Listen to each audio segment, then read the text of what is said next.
And here we are again. That's right, Ken. What's going on, legends?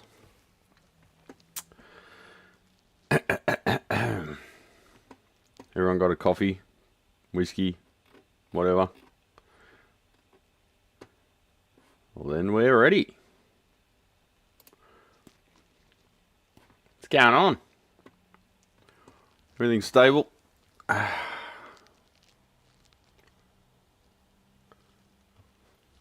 Sounds like it.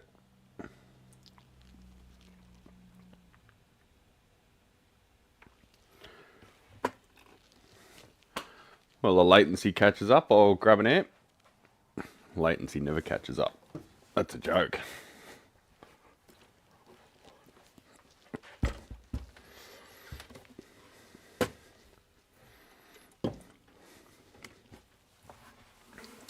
Got some cool amps today, this week. I fixed my light. Check it out.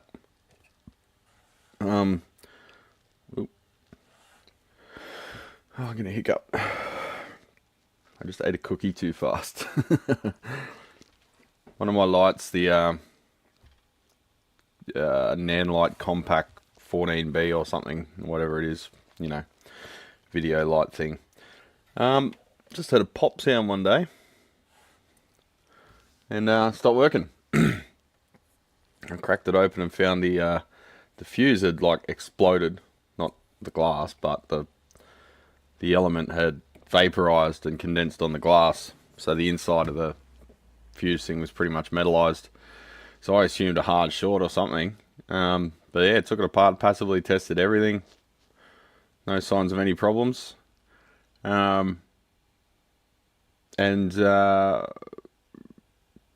Looked up some data sheets for the chips just to see, you know, what was surrounding it. It's all off the shelf parts, basically a pulse width modulated power supply and varying between the cool white and the warm white LEDs on the panel. Without the diffuser, man, that thing is blinding. It lights up the whole room. It's amazing how much energy that diffuser actually soaks up. But yeah, I just couldn't find any problems, so I put it back together and put a 2 amp fuse in it, which was what was in there. Probably just to deal with the inrush. There's not that much capacitance in there anyway, though, but yeah, fired it up and it's been fine ever since. I got one on warranty, so now I've got a free one, I guess. Seems a bit scummy, but from a consumer point of view, your average person's not opening it to change the fuse. You can't be expected to. It's got a sticker on the back saying do not open, so they just said hang on to that one and throw it in the bin or whatever. So I put it on the shelf. I thought I'll fix it one day. I was expecting a blown chip or one of the diodes in the secondary supply, but yeah, it's fine. Keep an eye on it. When you fix stuff, shit's always broken. I don't know how the average person deals with it. I think things just don't break for the average person. As soon as you can fix stuff, life just throws broken shit at you. It seems. Dylan, how you going? Magisterium, BC Electronics. Dad, how you going? Michelle, need your backlight on. It is on. Oh, forgot about it. Oh, I thought I turned it off at the wall there. I'll let it focus for a sec. There you go. Oh, a bit of a reflection on that. Lighting's so difficult, champions. It's so difficult to make me look this beautiful. You should see me in real life. You wouldn't even recognise me. Anyway, Shane, Robbie, Victor, Mahalo. That's what you say, eh? Lucas, Wes. How you going, Wes? Greg. Everyone rocking out. So, we've got an amp from a local boy. Sorry, just figuring out my camera. OBS just updated, so again, yeah, things move. My phone keeps trying to get me an update to UI 7.1 whatever, UI 1 version 7. But looking up the reviews, fuck me. I'm not letting that thing upgrade as long as I can. It's a very bad update. Apparently your battery doesn't even last a full day. Like you got to recharge your phone like 3 times a day because they've put some back end shit in it to drain your battery to think you need a new fucking phone. I am so sick of corporations telling me like how to use my fucking gear, right? Windows, you're on fucking thin ice. Fuck off with your AI shit. I am going to move away from all major operating systems just because AI is getting forced down my throats. Fuck AI and fuck everyone who uses it. So I'm probably going to go like either what do you call it? Jailbreak this piece of shit. Samsung. It's a piece of fuck. It's a pile of shit anyway. The Samsung Galaxy S23. The fucking camera is the worst lens the Galaxy 1 camera was better than the camera in this piece of shit. So I'm going to go for a Linux phone. I think there was a company called Freephone where you could actually replace individual components. You could upgrade like the RAM and shit in it.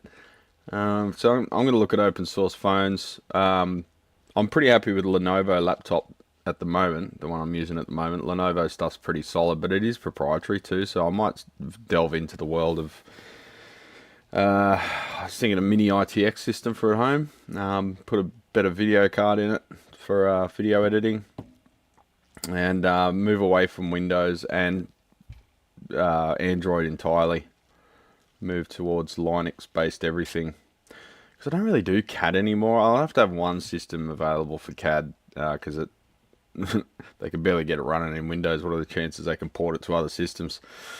But I'm just so sick of all these fucking corporations telling me how I'm supposed to be using my gear. I want to customize it and do what I want it to be a tool sitting on the shelf, minding its own fucking business, shutting the fuck up until I come over and want to use it. I don't want my set of pliers to sit there and tell me about investment opportunities in fucking whatever AI. I want it to sit there and be a tool waiting for me to need to use it, and then I'll come and use it, and it shuts the fuck up about it, and then it gets put back on the shelf. And that's what phones and fucking computers should be. I'm so sick of them trying to take over our lives, man. Anyway, now that rant's done, it's always good to start with a rant. It's cathartic. And it gets rid of the pearl clutches. They can fuck off too. MI, amplification. From a lovely bloke named Michael Ibrahim in Sydney. He's a Sydney builder. Has been for a long time. I believe he's stepped back a little bit from it in terms of the large scale manufacturing anyway, but you've probably seen these overseas even. He's got a very popular line of pedals as well. I'm not sure if he manufactures them in-house or not. I want to have him on the show. He is an avid viewer as well. He saw the thumbnail I put up. I hope any of you coder guys out there like my little C+ joke in the thumbnail. But he saw his baby, the Iron Duke, in the thumbnail, and he reached out and said, "Oh, let me know if you need anything." And I said, "Yeah, sweet as." So I gave him a call, and we had a quick chat, and nothing too hectic inside this one, but I just wanted to touch base with him and see if he was cool with me changing a few things, because when this was built, I think a bunch of stuff was different in the landscape. Like the valves were a bit more reliable, whereas these days they're not. So similar to the old Voxes and whatever, your 100 ohm screen grids used to work fine, providing you had a pretty hefty screen node dropper, which this does have. I have looked at it. I've looked up the skirt beforehand because I didn't want any sneaky surprises while Michael's watching. I didn't want to rant on him. But it's some of those components I just wanted to check that it was cool if I upgraded them, or just changed them to a different value to suit modern production valves, make them a bit more resilient. And he was cool with that, and then we had a chat, and we could have probably chatted for a good hour. You get that vibe off people. Some people, it's a bit of effort to keep the conversation happening, but not so with Michael. We had to cut it off when a customer came in. But yeah, I'd like to have him on the show and meet in person even. I know one-on-one video chats on the YouTubes is kind of cool and whatever, but nothing quite beats two people actually sitting in a room with the body language and stuff. I think it's It's a lot better, and you can control the audio and blah blah blah. Anyway, I'm talking shit. So Iron Duke, 2-channel beast. I wonder if it's named after the famous pub in Sydney that is no more. The Iron Duke used to be a very well, what would you say, infamous music venue. They tended to host like heavier music. It was a bit of a metalhead and hard rock hangout. Or Iron Duke, it's got that imagery, doesn't it? You know, going to battle and whatever. Blokes with their battle vests out the front, leather with patches, that kind of thing. So I wonder if it was named after the pub. I don't think Michael's here yet, but he might be later on. We'll see what happens. I did tell him that the amp will be checked out at some point today, but I thought let's just get it underway to start with. As soon as I can find my screwdriver. Oop, wrong one. Workbench with Droidcam. Workbench with webcam. Man, I got some options. My customer has me training an AI model how to answer questions about building data. I asked the chatbot why it gave me a wrong answer. It replied, I'm only human. What the fuck? Oh, very funny. Fucking pieces of shit. I am so sick of technology pretending that it's sentient too. Fuck off with your lies. Technology needs to know its place.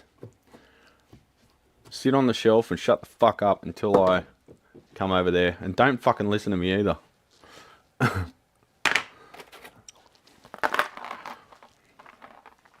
I still fantasize about just removing myself from all social media platforms. It's difficult with the business though. People are really ignorant when it comes to ways to reach out. If you don't provide like every possible avenue for people to reach you, they really struggle. I don't know how. Like people can't find the shop. It's like it's on the web page. It's on Google. It's on Facebook. It's on Instagram. My address. It's on the signature of any email correspondence we've had. Like it's fucking everywhere, and people still ring up for street by street directions on how to get here. I feel like just hanging up because that way you've just filtered out someone that maybe you don't want to deal with.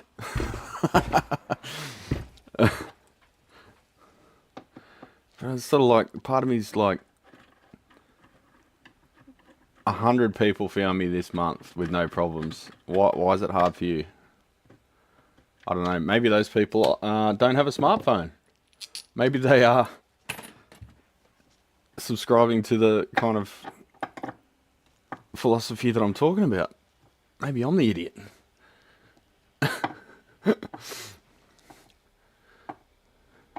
Did you have to wear some Wellingtons to go in? Me? No, it's not raining here. It's sunny. I see the sun beaming in the background. It's just that hour. 7:29 AM. Sorry I was a bit late this morning. Had a shit night's sleep. Alexa, how do I fix this amp? Yeah, well that's one thing that AI's never going to fucking suss out. How to do this trade.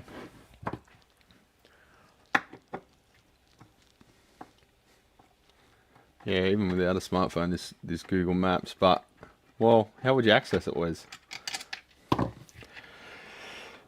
The Iron Duke. Oh, wasn't it Wellington? The Iron Duke, wasn't it Wellington? Huh? The Iron Duke was in Sydney. Maybe there was one in Wellington as well. I don't know. It's amazing how stupid the chatbot large language models can be. Getting them to do math correctly can be painful. I spent days training on how to calculate the average. Yeah, fucking really? So the thing is, none of these things are smart. They're just pulling off existing information and compiling it. They're just plagiarism machines. Kids getting really fucking dumb too because they're relying on it, and that's a worry.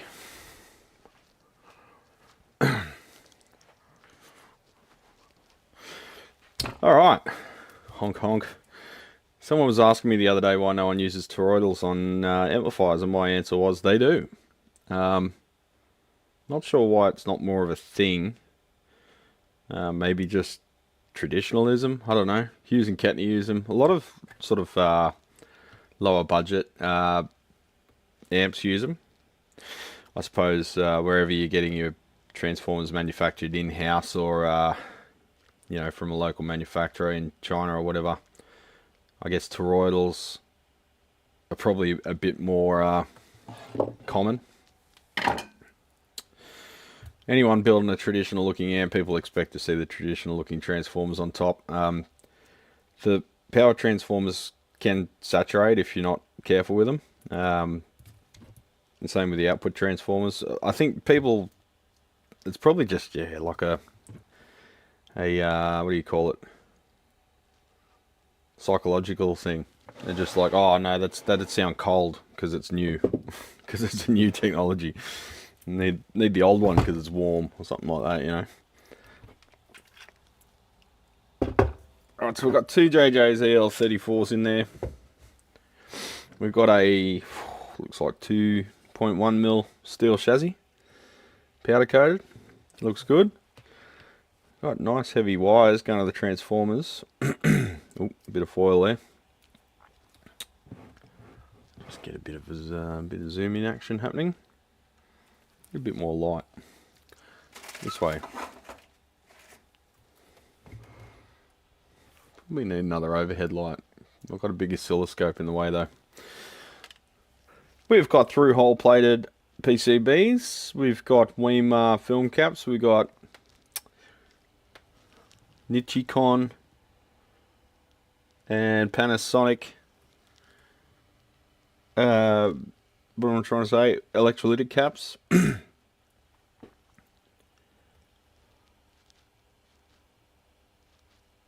Just taking it all in, champions. Ooh, there's a YouTube link. Check it out. I like turtles. Okay. Looks like a robot Bart Simpson. Let's check out the YouTube link. Look, it's right there. I've never seen a YouTube link on a schematic before. This is exciting. Let's lift that resistor up. I think that's a, what is it? 10K. It's probably the first, the phase inverted dropper resistor. To lift it off the board a little bit so it gets a bit of airflow. I like to use those V-shaped ones because they're a bit lighter weight. Why does my phone keep turning off? Fucking Android. It heard that I was abusing it. Insulting it. 60%, holy fuck, 60% of adults in the US can't read beyond the 6th grade level. That's a majority, can't read beyond the fucking hell. No wonder you're fucking in the political situation you are. Jesus Christ. We're graduating 40+%. Wait, 40% illiterate high school graduates. So they're getting 40% on the test, like literally what you would get if you just ticked A for everything. And they're graduating? I think I've heard about this, like they've got to keep graduating them, otherwise the schools lose funding. That's concerning. Anyway, let's check out this YouTube link. www. I miss when everyone called it the World Wide Web. Take me back. YouTube.com/watch?v. Watch. $V / oh no, equals. Watch video, I guess that means. CMN.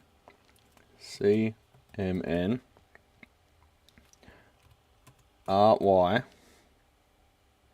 It's hard doing this upside down. 4PE 93Y. 93Y.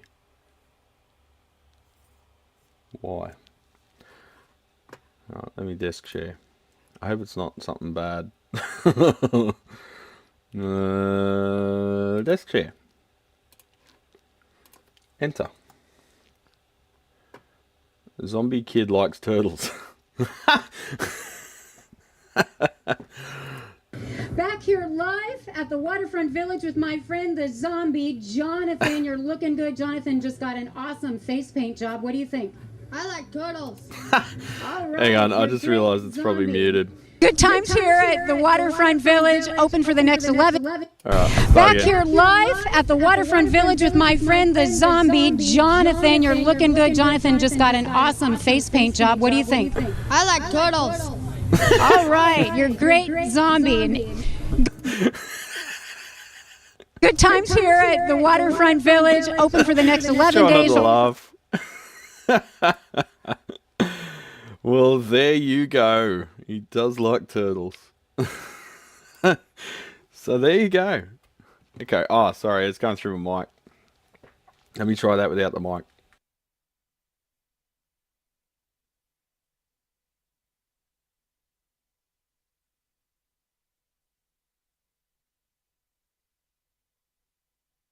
Back here live at the Waterfront Village with my friend the zombie, Jonathan. You're back here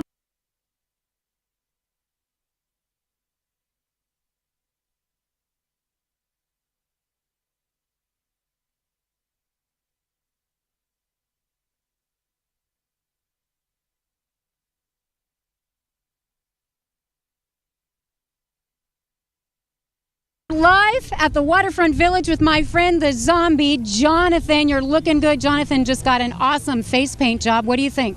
I like turtles.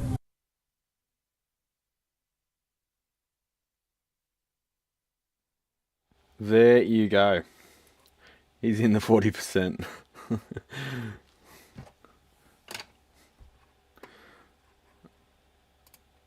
Interesting. What a random thing to link inside an amp. Indeed. It's better than Dark Glass trying to be all fucking philosophical and shit, or self-aggrandizing.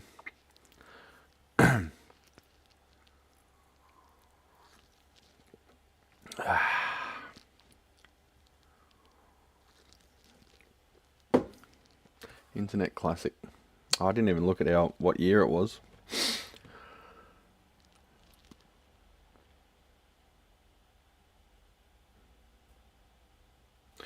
Alright, what amp is that? Well, rewind to the start and then you'll know.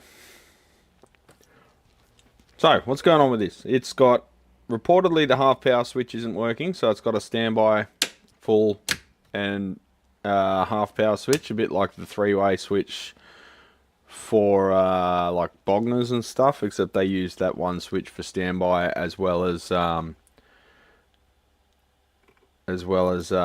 play mode. But in here they've got a power, so you can switch on the mains, and then the standby switch has middle for just standby, down for low power, up for high power, and it appears that what is that doing? That's going to the transformer, so we might be switching windings on the secondary in that case.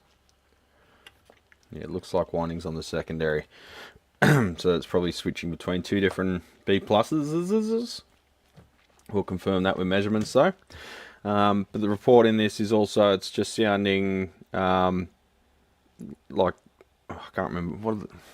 Trying to decode guitar talk is difficult. Musicians have a way of speaking that is not technical. That's one word for it.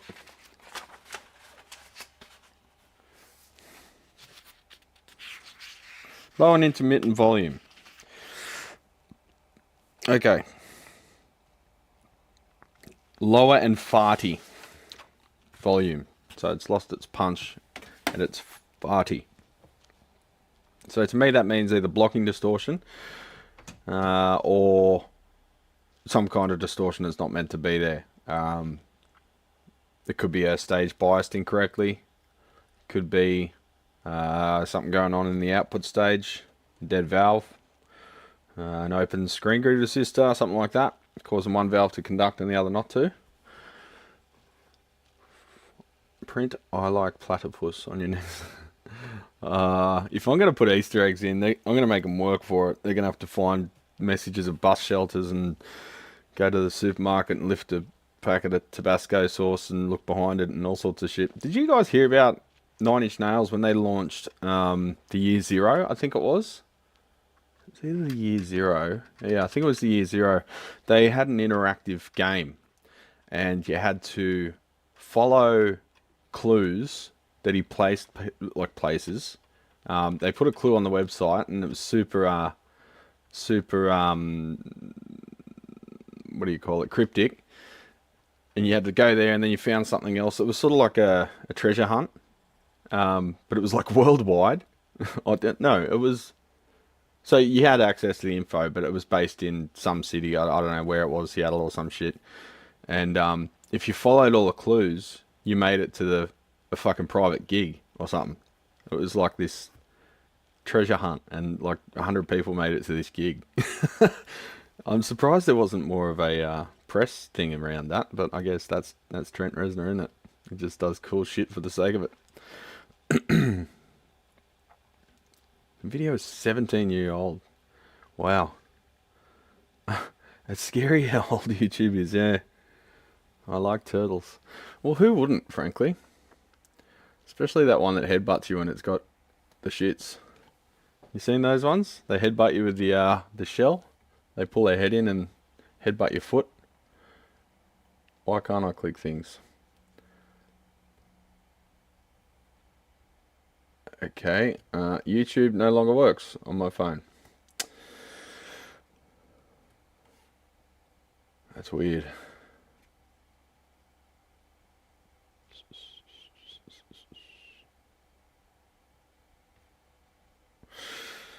Rightio, so let's give this thing a bit of juice and see what happens.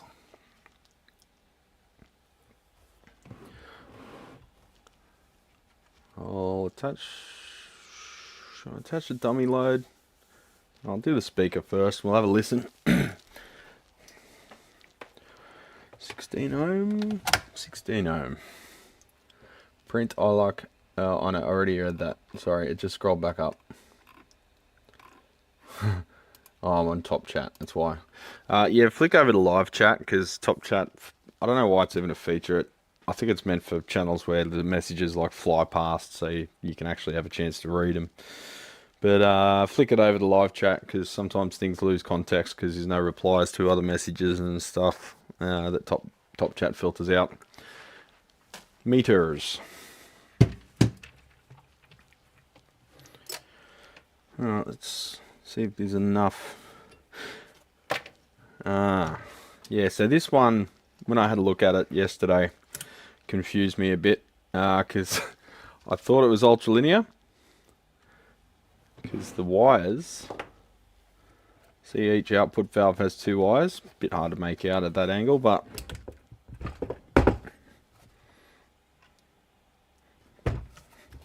camera kung fu, where are you?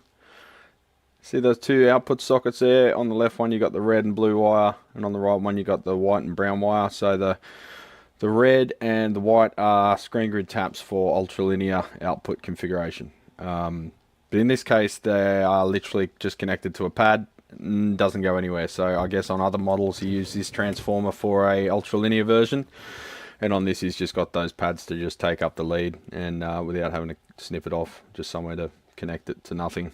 So yeah, that confused me, because I'm like, why the fuck isn't that connecting to the screen? Like, and I'm thinking burnt traces.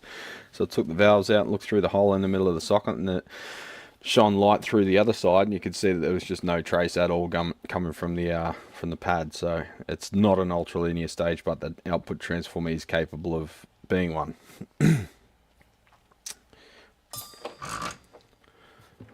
So we'll move back a bit of shield.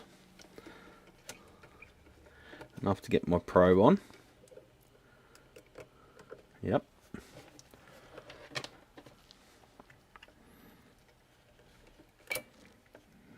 black over there is the HT coming from the fuse.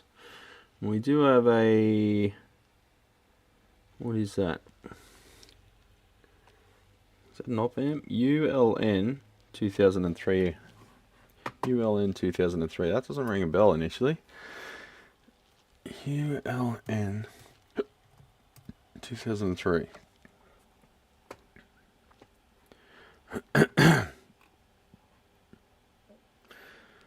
It's a 7-channel Darlington transistor array. Okay, so is that doing switching?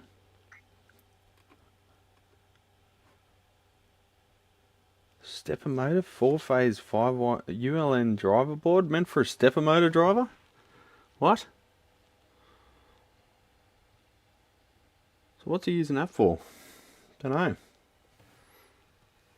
It's near the foot switch. So is that what's driving the relays? Because there's what, 1, 2, 3, 4 relays on the board. Don't know, without a schematic or spending a lot of time on it, we can let that one lie. What a hack. How you going, Lyle? Joy buzzer. How you going? You buzzing some joy? Every time I see the word joy buzzer, I think of a vibrator. I don't know, dirty mind.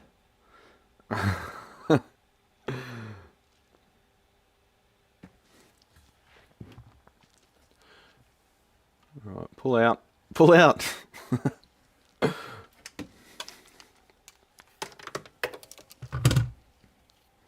See if we can fit another probe onto that wire.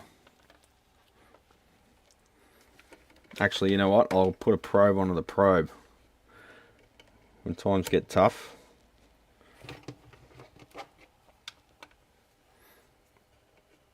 Something. Alright. I just want to check the output stage dissipation. I've got a sneaking suspicion one of those valves is dead. DE dead. Dead. Sorry, that was just my hip cracking, I guess, because I'm 41.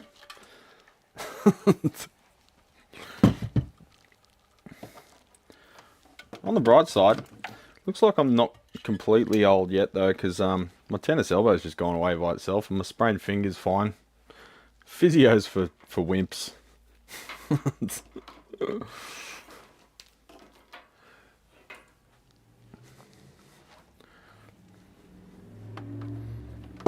A short little IEC lead here. Cute little IEC lead.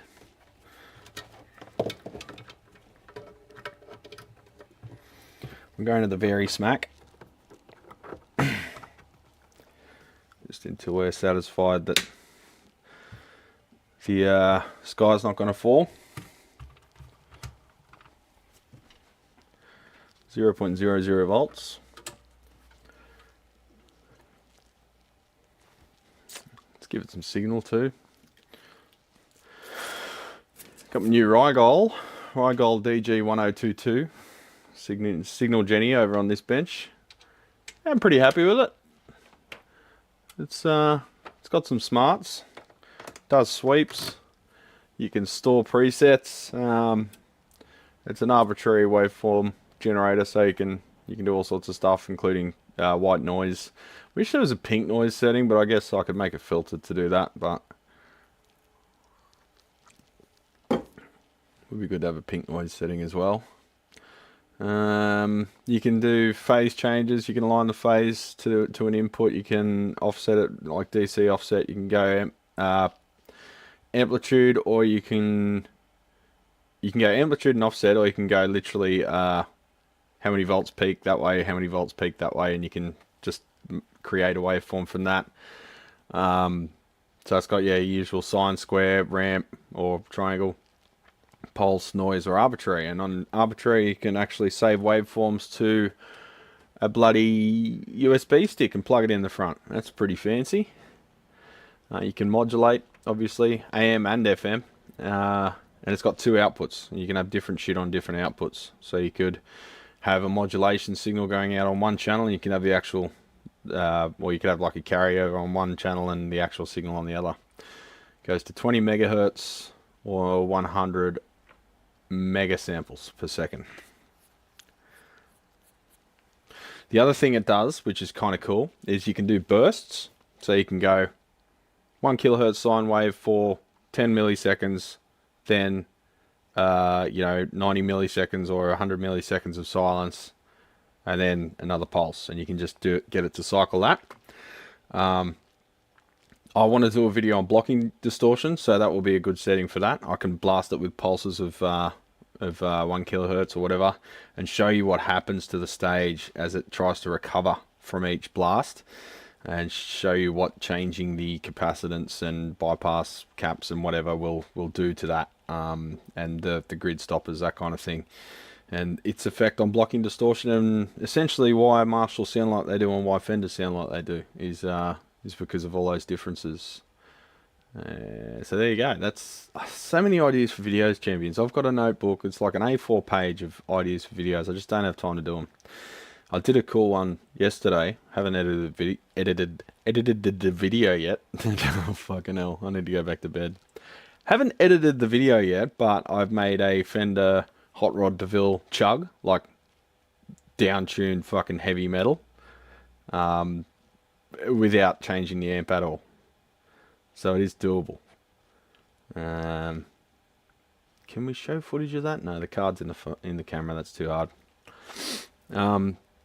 So yeah, there's lots of opportunity there for videos, but I just don't have the time to do them. Speaking of not having time to do videos, we've got Chris Tarrix in here, the guitar amp tech. Chris was nice enough to do a video on one of my Marshall boards that I sent him, and it all worked out well. Glad to see. Thanks for giving us a shout out on that video, Chris. I'm glad it all went well.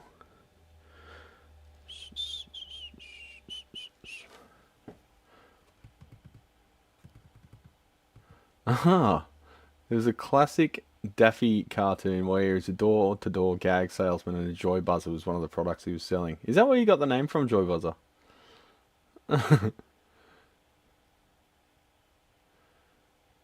Yeah. You spent 3 minutes trying to figure out why you didn't have sound. The amp was in standby. What did I do? Oh, I did that last week, but there weren't any valves in it.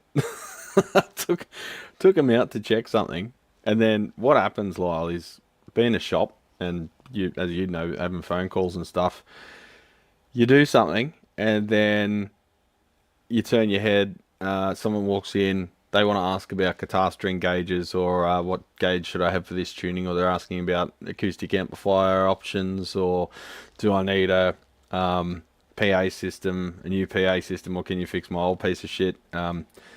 20 minutes passes, 2 customers come in, you sell a couple of things, and you turn around and you go, what the fuck was I doing? And you try and get your head back into it. It takes 15 minutes to remember where you are and what you're doing.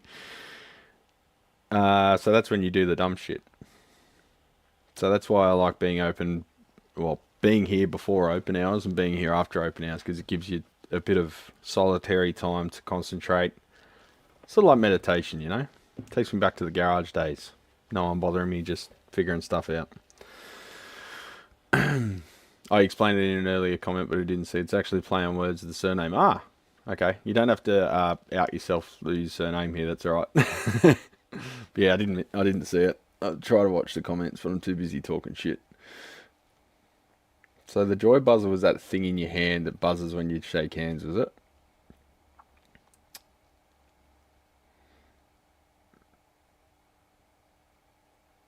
Oh, and the Three Stooges. Right.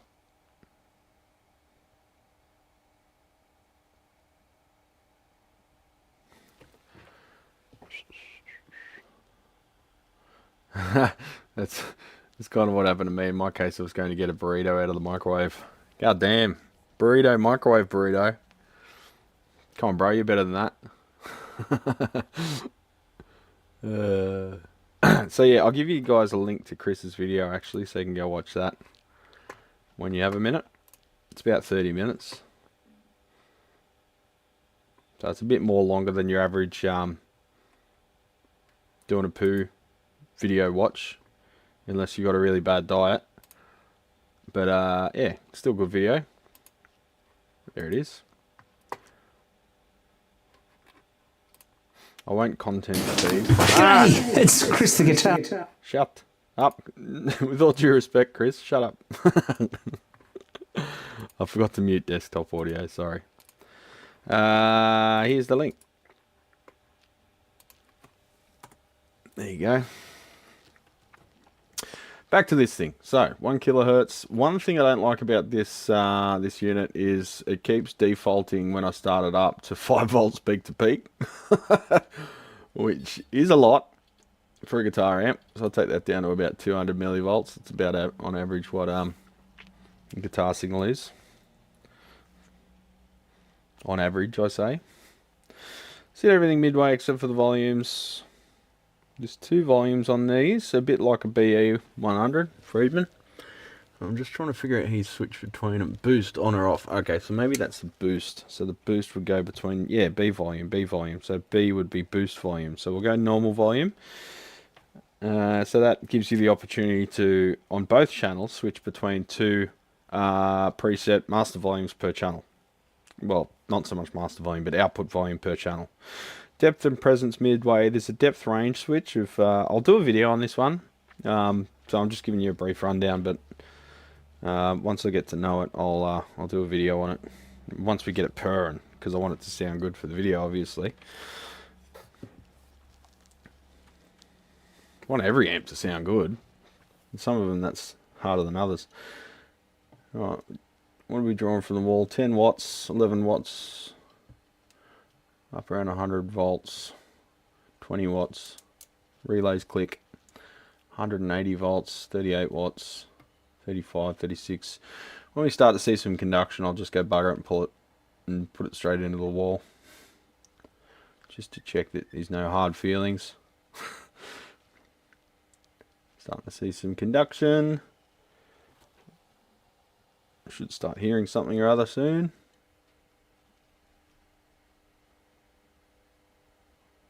I'm only seeing conduction on one side.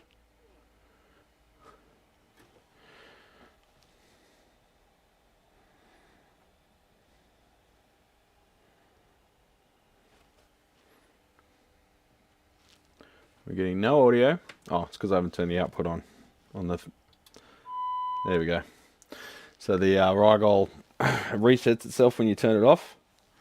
So it resets itself to 1 kilohertz, 5 volts peak to peak, and it also turns both outputs off. So you got to remember to change that every time, but I'm not sure if there's a way to, maybe I'll save that as a setting and make that the default setting or something. I've got to look into it. We've got signal, but it's going to be a funky looking signal because it's only on one side. It's only one half of the waveform because the other valve's not conducting. So why isn't it conducting? Let me just close YouTube and get onto DroidCam. I'll show you the scope. Where'd I put it? DroidCam. There it is. They've changed their logo. Horizontal mode. Alrighty then, let's give it a dummy load. Give your mum a dummy load. I had a commenter that I thought was a little bit aggressive, telling me I don't know what I'm talking about or something, which is probably at least half true. So I responded as any mature person would with a mum joke. And it looked like it was going to escalate, and I just block him. But then it didn't, and then we like reconciled and shook hands and gave each other thumbs up champion. I was like, whoa, that does not happen in this day and age. Normally it's like fight till death on the internet, and this time we just joked around. We understood that each other was joking and taking the piss a bit and moved on. It was very refreshing. Maybe people are getting sick of this constant you know, battle to the death stance that everyone takes on the internet. So your mum jokes are underrated. Your mum's underrated. Anyway, I'll stop laughing at my own jokes. Power on. Ooh, that sounds nasty, and it's not putting out much.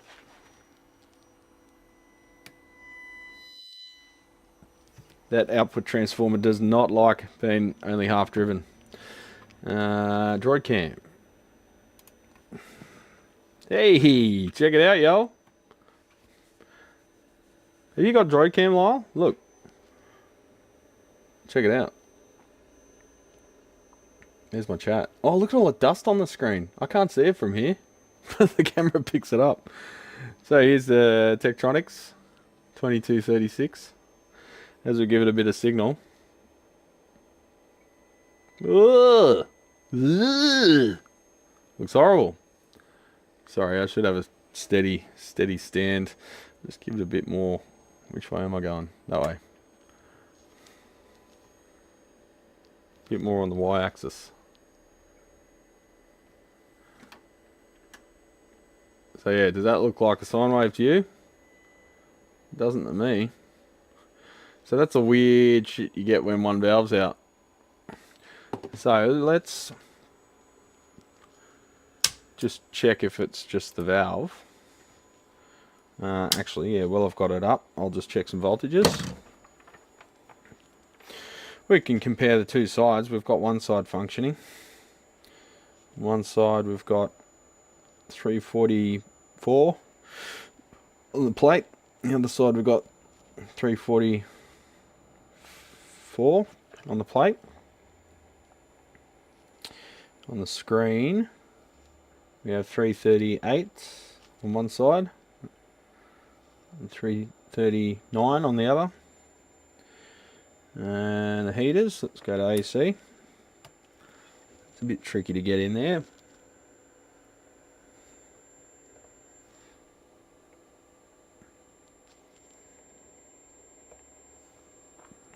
.3 on the heaters, it's a little low.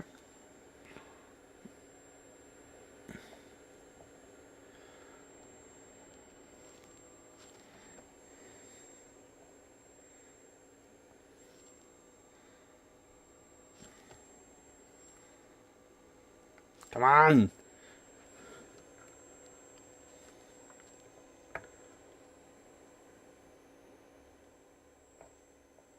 These probes are shit. 5.3 volts. So the heaters are a bit low. About a volt low. But that's not going to stop it conducting. Let's just check while it's in standby. Well, we've got screen voltage, so we know the screen resistor's intact. Because if it wasn't, it would be a lower voltage. But yeah, let's just check the resistance of the screen grid resistors anyway.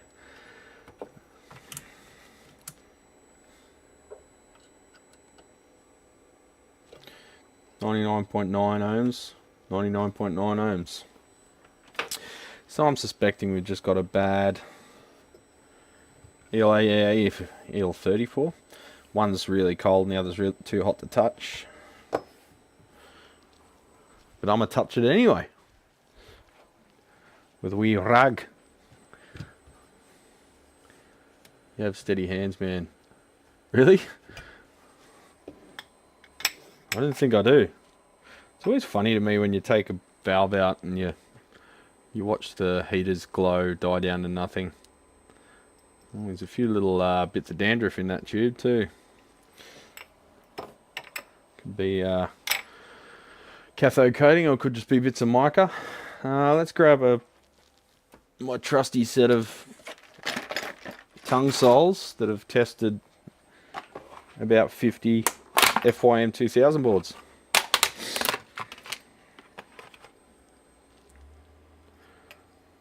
EL34B. These are very closely matched and solid as a rock. As I say, I've been testing them, using them to test every single FYM 2000 board before it goes out, and burn it in. Burn it in. What an overused term. Just test them like long term, make sure there's no stability issues or any weirdness. And so far, there's been the only one board played up and it gave a big pop when you switched channels.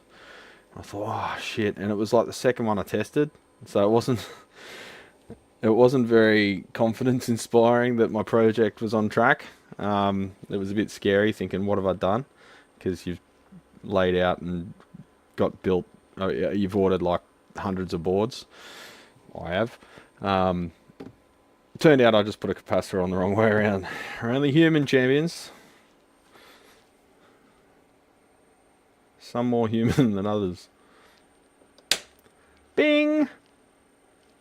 Both sides conducting. Oh, you can't see. God damn it. Here we go. So, bad valve. Let's give it some signal now. Let's play knifey spoony.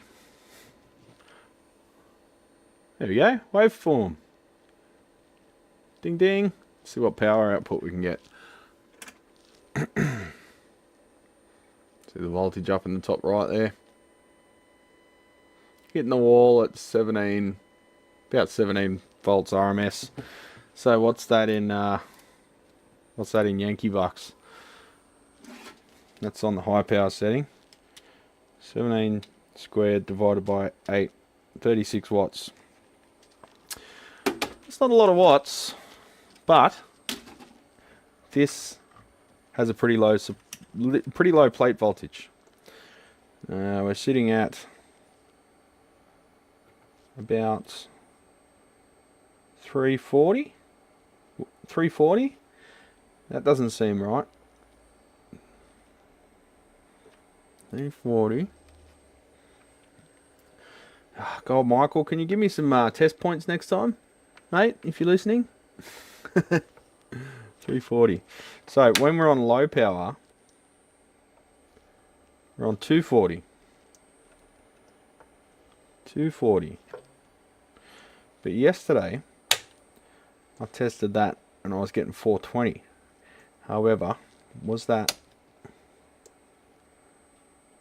when I had no valves in? Bad valve, bad. Yeah, that's right.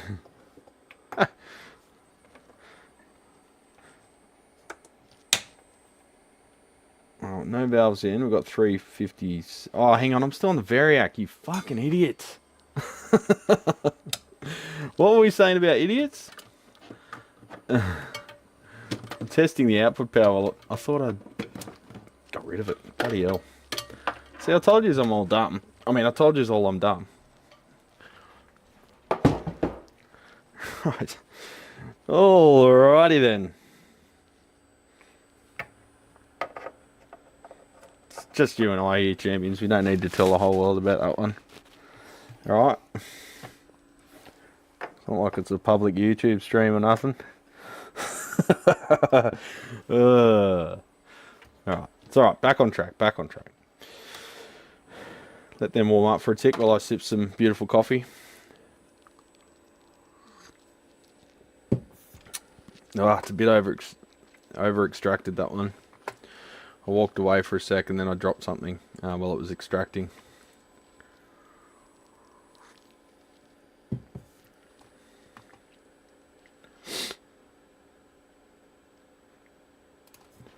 Workbench.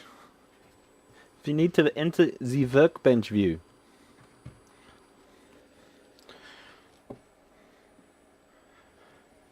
Ready? Bing!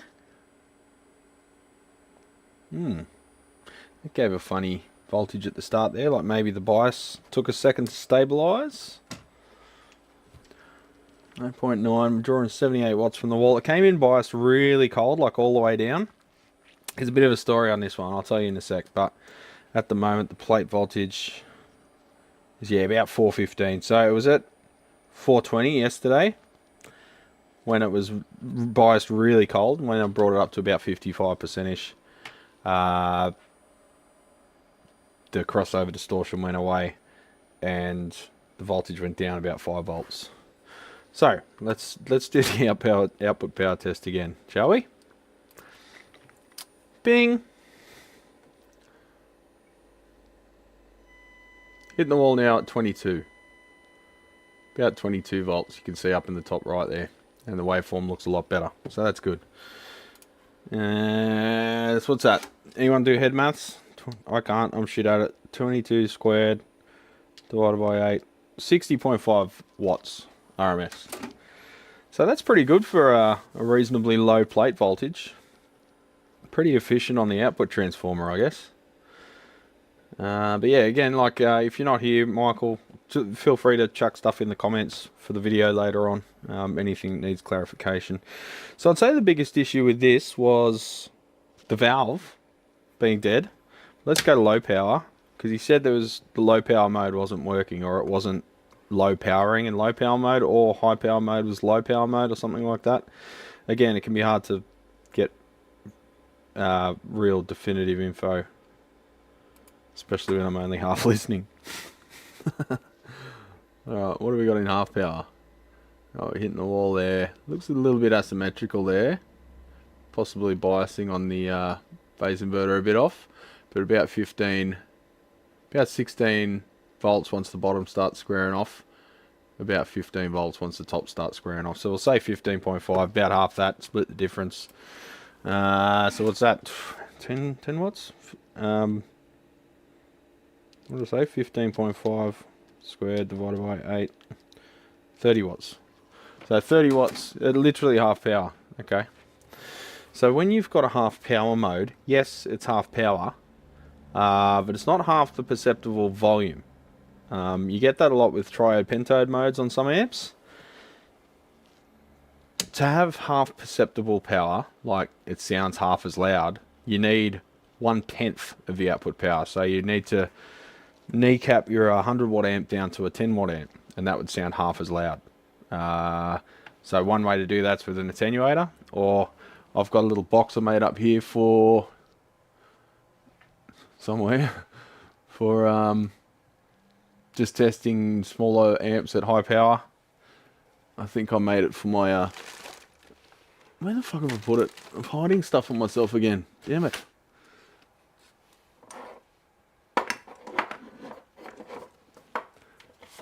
I don't know. Yeah, I made it for my Tweed Deluxe, just so I can crank it up at home. Oh, I forgot I have this. Sorry, getting sidetracked again. Redback impedance meter.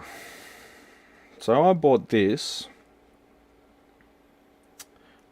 to test 100 volt distributed speaker systems, because you don't want to overload the amp, and it can be, you can't really just measure a resistance because they've all got transformers and stuff on them.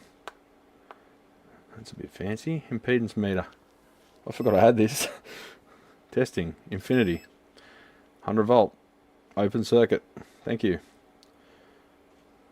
It's a cool little thing. Yeah, because I had to install some speakers for a bar in the city.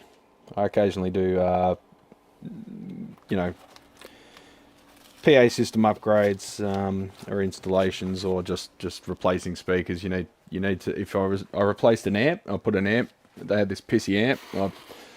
Did I say amp? I put an amp in, but I had to make sure we wouldn't overload that amp. We would have had to get a multiple channel one to be able to spread the distribution. But it was fine. So we got the single channel amp, and away we went. How loud does he need to be? Who? Oh, hiccups.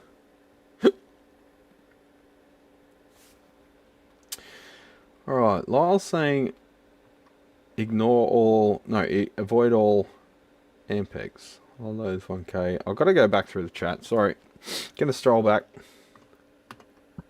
Lou's here, or Chris is here, as he is actually named.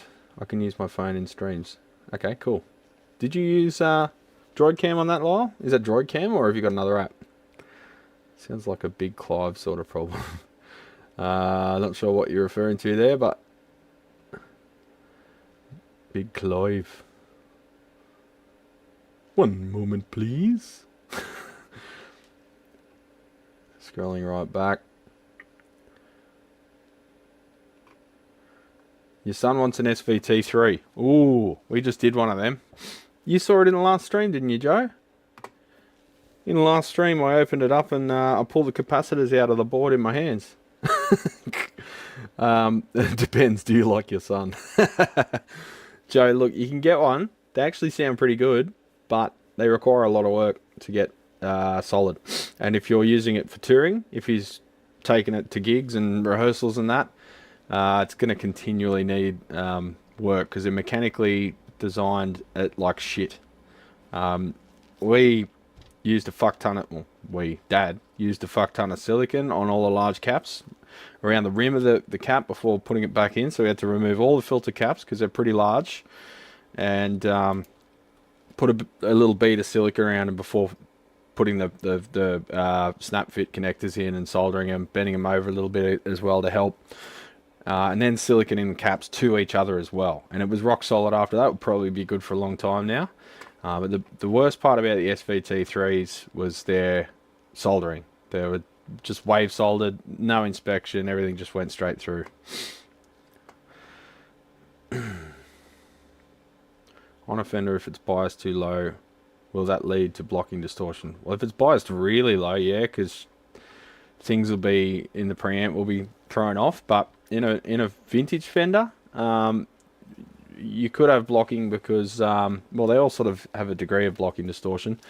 But you could have blocking because you've got a conductive board and it's throwing the bias out on one of the preamp stages or up to the phase inverter. Okay, how loud does he need to be? So now we're talking about bass amps. 300 to 400 watts? Holy Jesus. What gigs is he playing? Is he playing heavy stuff? Is he playing rock music live? iPhone automatically connects to Mac. That's pretty cool. Oh, fuck, mate. You know what? Maybe Mac is better these days in terms of the corporate evilness, because Microsoft's just so fucking bad.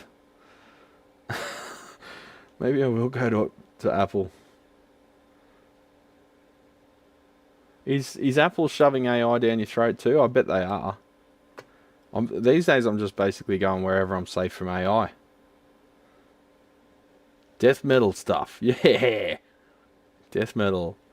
I bet Joe thinks it's death metal and then we play it and he's playing like Megadeth covers.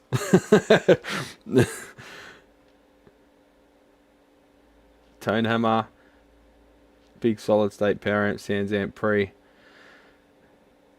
Look, it depends what you want.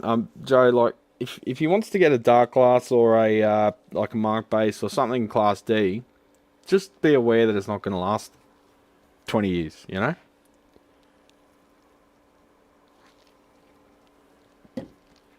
My biggest gripe in the past with the mark bass stuff has been the pots always go scratchy. They're just shitty pots. So I figured out what they are, because you can't just go to them and ask for a pot. They sell you the whole board. So I figured out what actual Mouser part numbers they are. I went online and bought a fuck ton of them. So now when they come in for scratchy pots, I just go fuck it, remove that front board, pretty quick to do.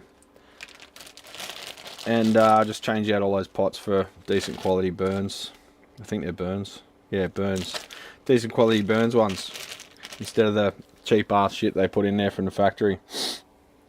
So you can see there's a specific shaft length, spline shaft, yeah, through hole PCB mount.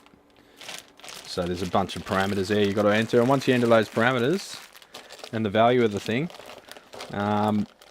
you pretty much get like one result. So luckily they weren't like a custom order, I don't think, or if they were, there's something that you still can get off the shelf. How glass stuff is made better than the dark glass and mark based stuff? I don't think I've seen much glass stuff here. I've only seen their cabinets. I had a cabinet for recovering, another one with blown drivers that we upgraded. AI is wholly optional on Mac. I still haven't figured out how to turn it off. What did I figure out the other day? I turned something off in Windows. I went into the registry and changed shit. I felt like a hacker. It was It wasn't updates. It was something to do with, oh yeah, trying to get you to store everything on the cloud. It was forcing me to back up onto the cloud, because of course it fucking is. It's like, you must back up your PC. It's like, no, fuck off. Don't tell me I've got to back up my PC. Go fuck yourself. You have to store all your files on the cloud. No, I fucking don't. Fuck you. How is that part of the contract? I must store all my files on the fucking cloud. Fuck you. So I went into the registry and disabled that service. And now it doesn't tell me that. You guys don't need schematics. Schematics, where we're going, we don't need schematics. Stop. Yes. Would you consider rating the app in App Store? Would you consider sucking my penis? Fuck off. Oh, I hate technology. I'm turning into a Luddite, champions. I think I always was one. Anyway, let's have a listen to this thing. I'll shut up, and we'll have a listen. So I'll turn my mic off. I'll turn on the Mo2.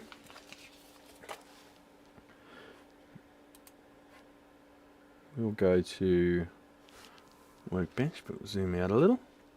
You can watch the plate dissipation jump about. It should sound a lot better now. I was going to listen to it before, but nah. We all know it would have sounded like shit. Oh, I don't want the dummy load. I want the actual speaker.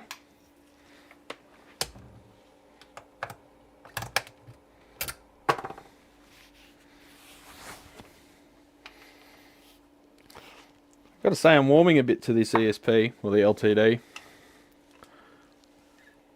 I wanted to get rid of it and get a Viper. I don't know. I don't mind it now. Sorry, just go to the proper cam. I wasn't a big fan of the green colour, but you don't look at the mantelpiece while you're stoking the fire, you know?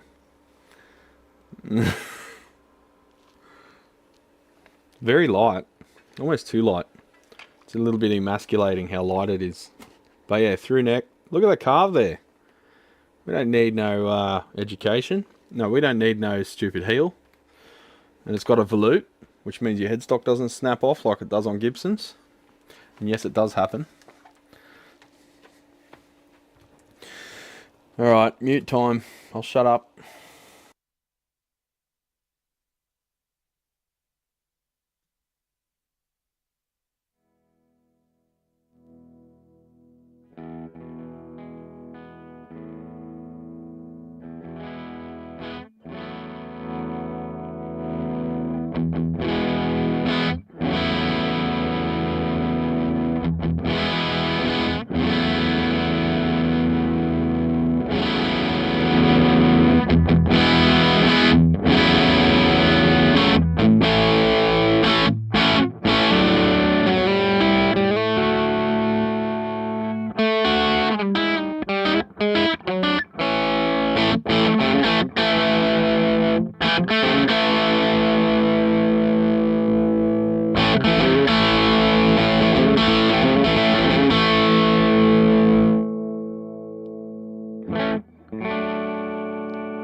Alright, so that's the clean channel. It does crunch if you just turn the gain up past, say, 3. Let's try with the gain maxed out.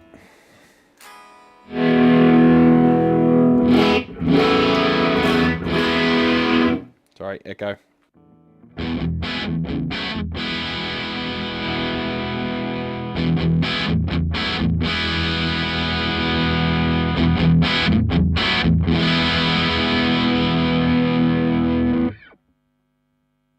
Let's go on to channel 2.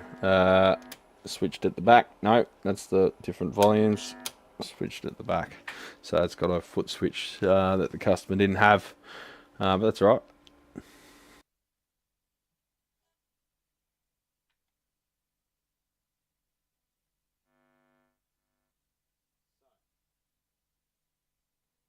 So we'll start with gain at like, I don't know, 2. We'll go midway and then we'll crank it up.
That's a good song. It's called Fat Rich Cunts by Screaming Jets. Actually, it's called FRC, but you know. They're ahead of their time, the Screaming Jets. They could see it coming. So that sounds good. It's through the G12T75 down there, so it's a bit of a boxy sounding speaker and an open back. But yeah, sounds the part to me. I think all problems are solved by just changing the valves. And we'll do a proper service and bias and everything to that. But we've got plenty to cover today, champion. So let's move on to the next one.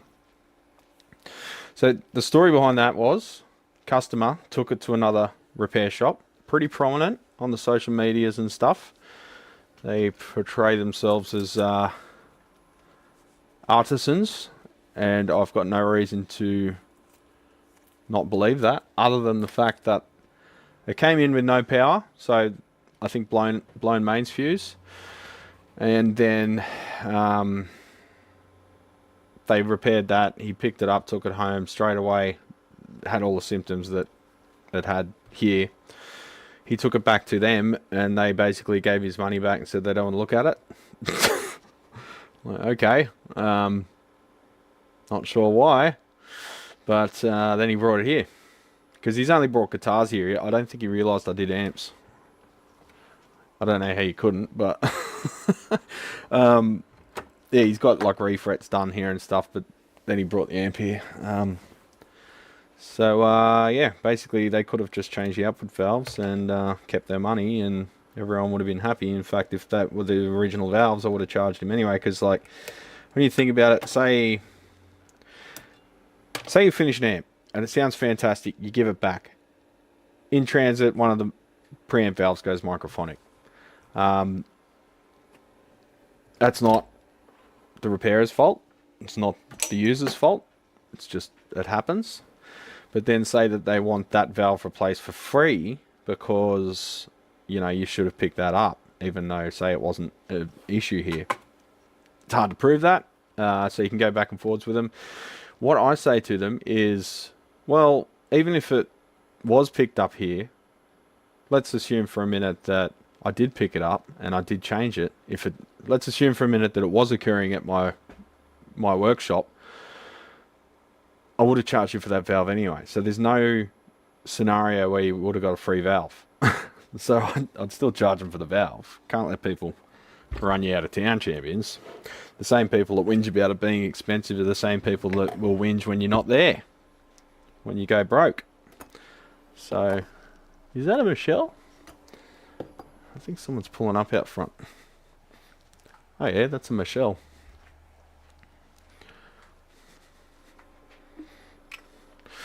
I can't wait to see you tumble and fall.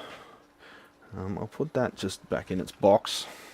So yeah, it's kind of strange. I don't know why they wouldn't have wanted to make it right with the customer. They just gave him his money back and told him they don't have time or whatever. Hello, woman. Hi, everybody. Oh, you got meat for me. Oh my god. You just said shaft length. I just said what? Shaft length. Shaft length. This one's got scotchies on it. Oh man, This tray cost me $50. It's got scotchies. I'm so stealing one of them. Oh, pork, but oh. Michelle's getting That cost me a. $50. That's good. Do you want to put it? You want to buy some raffle tickets for this one? No, I'll just take one. No, you won't. I've been meaning to just get a Scotch fillet and just put it in the sandwich press for lunch.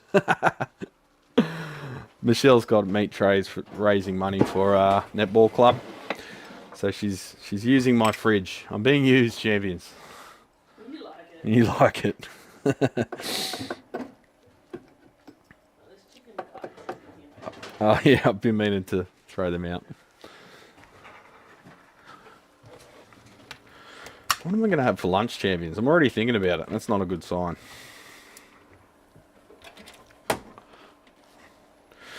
Alright, what do we want to do next? I know you're going to say the most expensive amp. Bye-bye. 11:30, you coming back here? Alright, how long are you here for when you come back? Get changed. Why? Oh, I want to get you making some boards, mate. Time, Never have time. You got to finish what you start, champion. the boards after next weekend. When I've got time again. Good thing I got some stock. Yeah. Bloody hell. See ya. Do a messer. Do the cheapest damn. Okay. Do we want to do the least well advised amp? The one that we shouldn't have even taken in?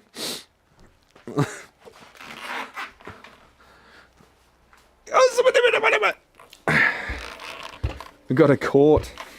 I didn't know Cort even made amps. Got a Cort mixer, Mix 5 thing. I don't even know what's wrong with this. I don't think I've even got a job sheet for it. I know the client, but I think I just went off there. I don't know, let's just plug in and have a try.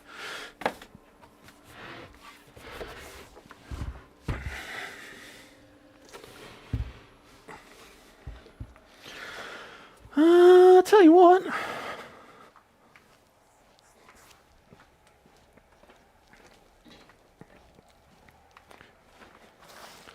Got some new wireless earbuds, champions.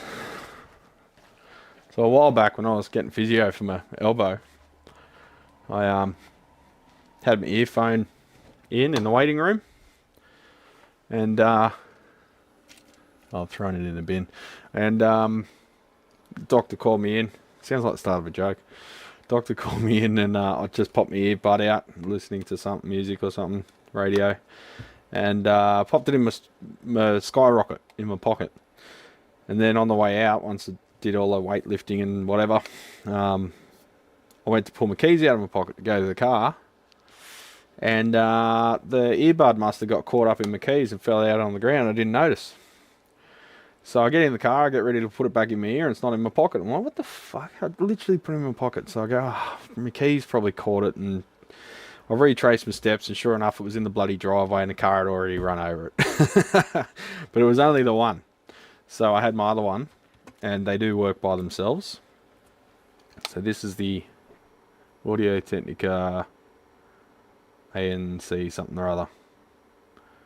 Doesn't have the number on the back there, but pretty bulky, chunky. Sound great because they've got enough volume there to be able to propagate some bass, but really bulky. And they got that button there, which multi-function. You use the app to program what the button does. There's only one button, and that's the case. So yeah, the other one I threw in the bin. I tried to repair it. It didn't look that badly damaged. I took it apart, and holy fuck, it's amazing how they fit all that shit in. But here's the new generation. Bad camera kung fu, I know. So you can see the difference in size there. It's about half the size. Less than half if you look at the overall volume. And again, I got one taken out. But they're not a what do you call them? AirPod. They've actually got a bit of volume in there, so all the bass, it's not just artificially created bass. There actually is like a bit of volume in there to be able to manifest some pretty accurate frequencies, and they sound damn good, man. They're pretty amazing how good they sound. They are still bulkier than your average AirPod, but that's the price you pay for better audio quality. And they have a touch sensor, so instead of a button, you just tap that thing. I think their AirPods have had that for years via a, like, accelerometer, but they've actually got like just a contact. I think what they've done is almost like a PCB. The inner parts of the writing are a separate terminal to the outer, and it just capacitively senses you touching it. Something like that. Yeah, pretty good little units. So I just use them when I'm out and about. When I'm sitting down still, I use the HM50, whatever they are, X's. Because I am an Audio Technica dealer, full disclosure. But I tend to only do their musician stuff, like the microphones and whatnot. Yes, Mark's back. Been meaning to tell you guys, he sent me an email. Mark Spurgeon is recovering. He's doing decent. Good to see you here, buddy. Back on the ones and twos. I only use valve earbuds, solid state stuff. Just can't. Well, they're not making 12AX7 fucking earlobes. That's right, Wes. Shove a fucking valve in your ear.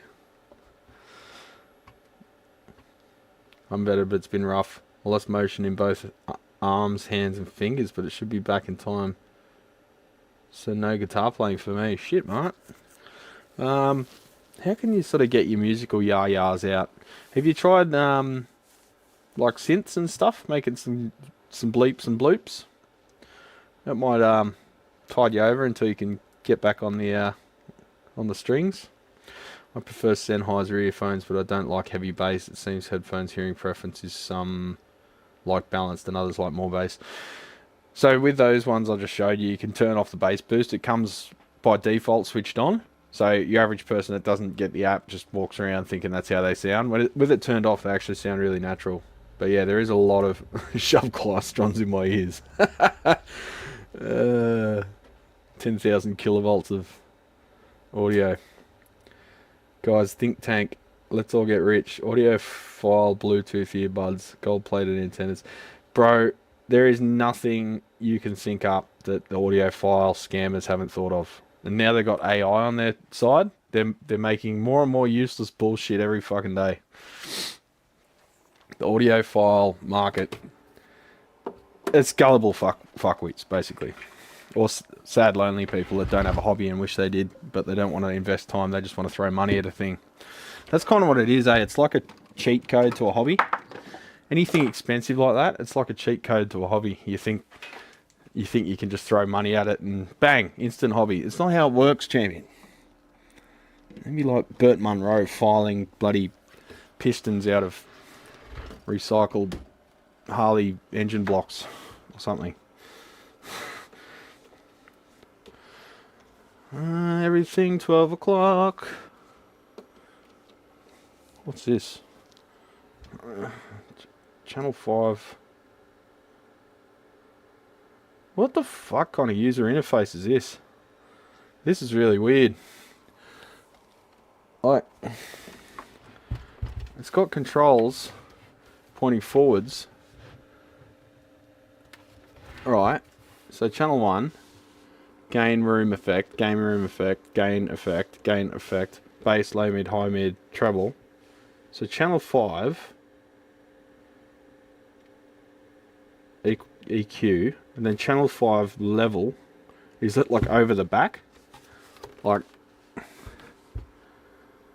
and then it's got screen printing on the back as well, in case you, I don't know, that's weird. What a weird format. So that at the back, like, I'm finding this hard to understand. So auxiliary and level, okay, channel 5. Okay, so equalization is the overall equalization, not just channel 5. So channel 5 is over the back, and that's the phone output over the back, and that's the overall EQ for the master, I guess. Then you got master reverb. So that's a master volume, and that's reverb over the back. Because it looks like that's the master section, and that's your reverb control for the master. But then where's the master volume? No, that's the reverb for the master. That's the master. Hooey.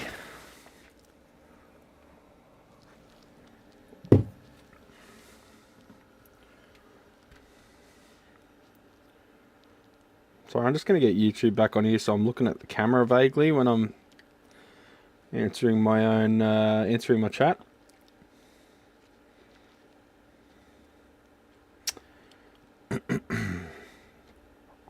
Wait. Hey! YouTube's sending me my own shorts.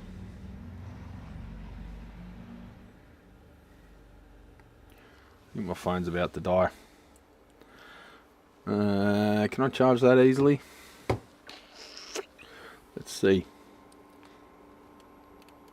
Pull you out.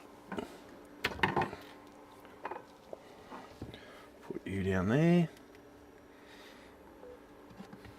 What drives me nuts is when they say they listen to the music how the artist intended, not knowing those albums were mixed for crappy 80s boomboxes. Yeah. With the NS10s. Where it says to Sun Tzu Bean. The thing is, AI doesn't know anything. It doesn't hear, and it can only regurgitate other human opinions, which are all over the place. But the thing is with AI is it's being used as a propaganda tool. They're just feeding it stuff that they want it to bend the public perception to be. So that makes it 100% useless, because it's just telling you something that someone else wants you to think. It's not telling you the objective. It's like a simple Google search, although Google's getting worse, but a simple Google search can get you way more information than any fucking stupid AI large language model.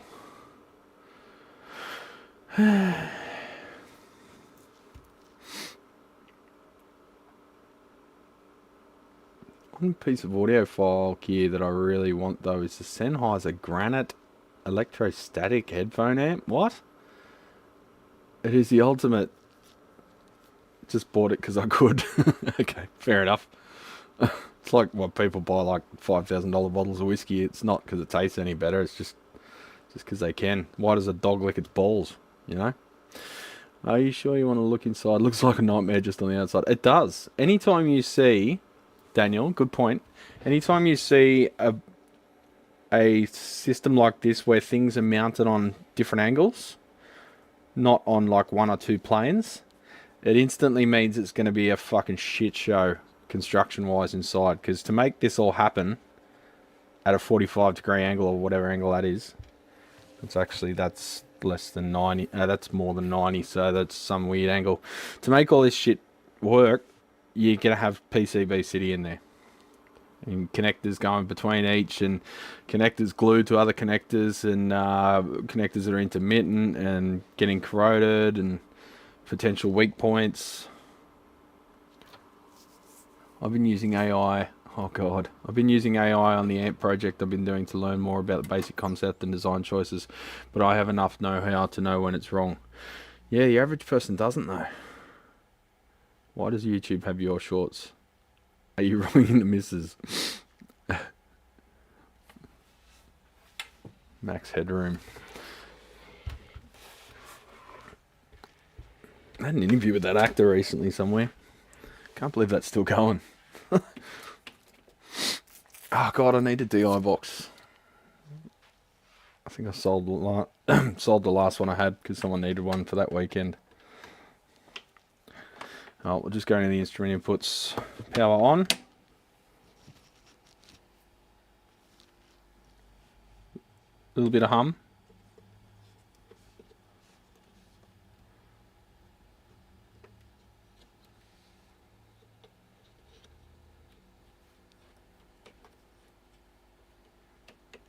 A little bit of hum, not affected by any controls.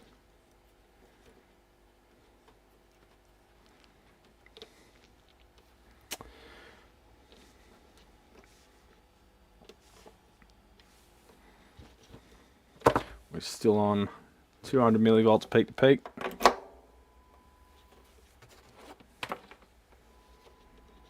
Very low signal.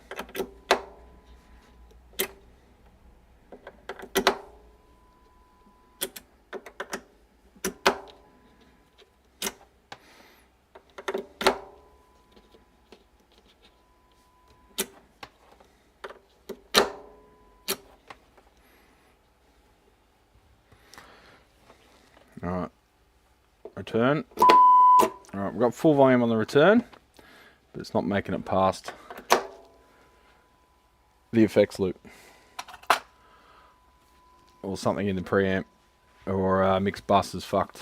Where's my little blue poker thingy? There it is. Could just be the effects jack. Nope. Nothing that simple, champions. Percussive maintenance? Nope. Can't get away that easy. Alright, so power amp's functioning. Slight amount of hum. Well, the hum's still coming from the front end because the master's affecting the hum. So output stage functioning perfectly. Something prior to the effects loop fucking us up.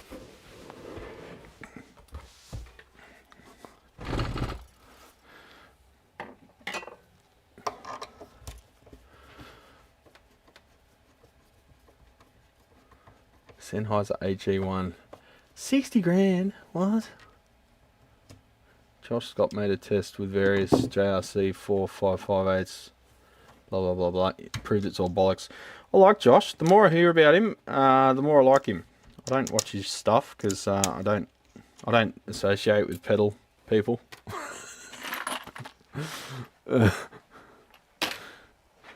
Pedals like playing with Duplo, you know, and amplifiers is like playing with like Tektronix Lego, you know. I'm not sure, but it was very revealing. He concluded the capacitive value made a tonal difference, but not the capacitor type. Yeah, in certain situations, in pedals, because everything's so low voltage and it's like electronic playtime, it does make fuck all of a difference. Yeah, the dielectric does make a difference. The temperature coefficient can change things, but that's more applicable in a hot bloody high voltage amp.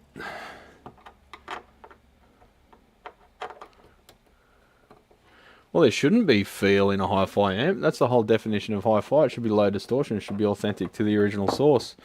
So I don't get when people saying like warm, my hi-fi sounds warm. Well, it shouldn't. That means it's fucked. It's like saying my Fluke multimeter is very forgiving. Well, It just means it's inaccurate, right?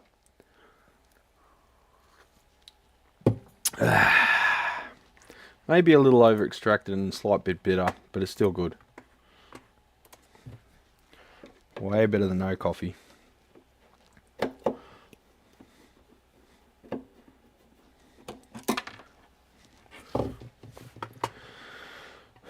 Oh, you got, just looking at YouTube comments, someone's insulting me about a an amp that I showed. Someone's saying that I'm AI. Apparently I'm AI.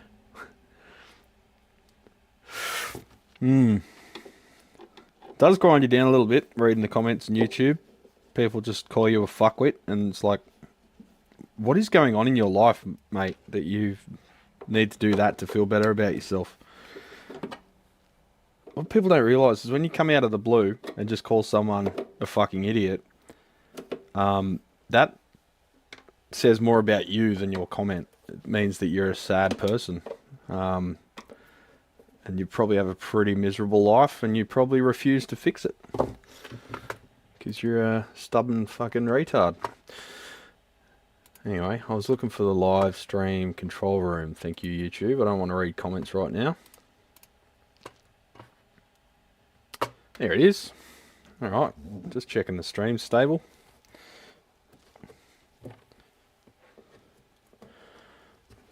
Alrighty. So I've got a bit of a prezi for you after this one. We'll do something exciting. Alright, so that's your speakers. That's your spreckensies. Ooh.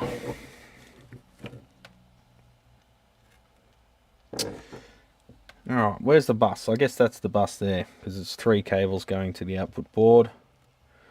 So somewhere prior to that, we have an oopsie daisy. How am I going to measure this thing? Is that a fluid spill? Or is that flux from the factory? It looks like a fluid spill. Is there any on the chassis? No? Might be from the factory then. Gross.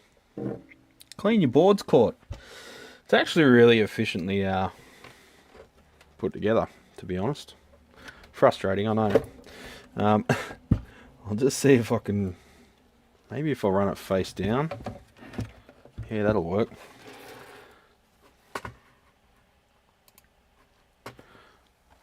Let's try that.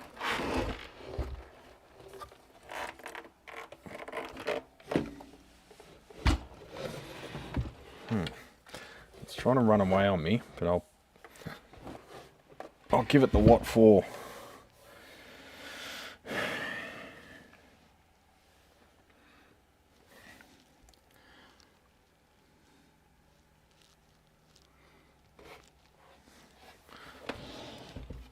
So yeah, I'm actually reasonably not impressed, but it could be a lot worse.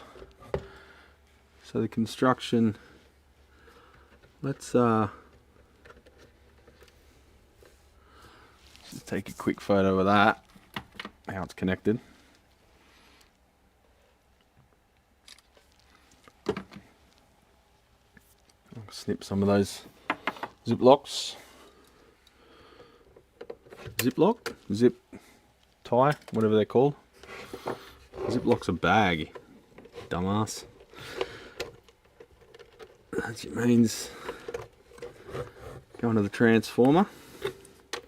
It's your secondary on the transformer, but you look at the construction, it's actually not too bad. Lots of connectors, interconnects. But let's get rid of the cabinet. Hang on.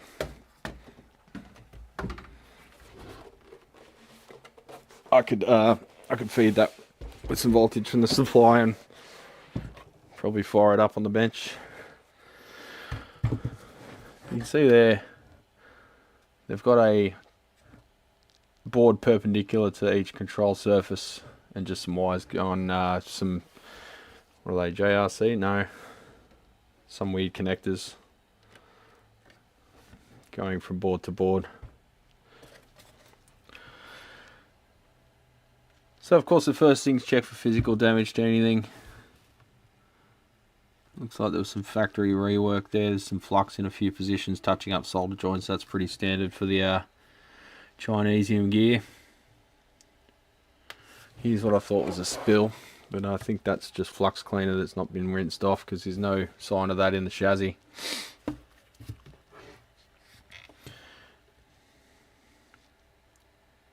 Yeah, probably got a dead op amp somewhere, but tracing that without a schematic is going to be fun. So, look, I'll do as much as time allows, given that I've taken a bench fee. But if we can't solve it in about an hour and a half by tracing with the scope, I don't think there's going to be much hope for it, unfortunately. But yeah, given that the output stage, I mean, the output stage is a linear monolithic thing down there. You can see the multi-pin chip clamped against the heat sink. So, pretty resilient. It's got decent output filtering. And a chunky linear power supply. 4700 microfarad caps.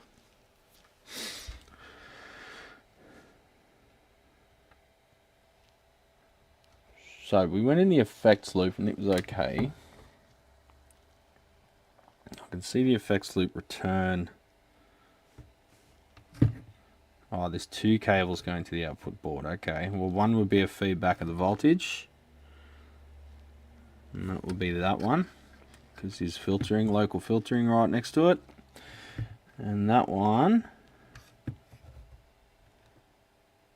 has a trace going to it all the way from the effects loop board. So that's probably the signal one. I'll just get my little spiky probes.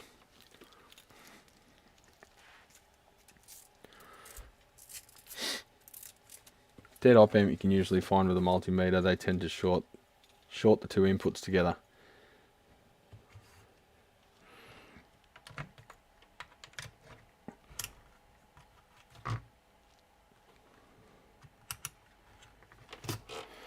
Alright, so effects return.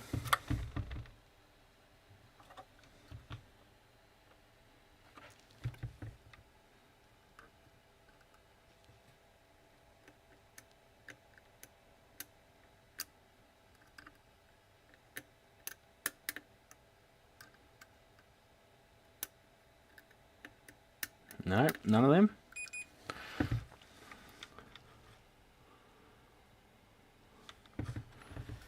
Where does that trace go then?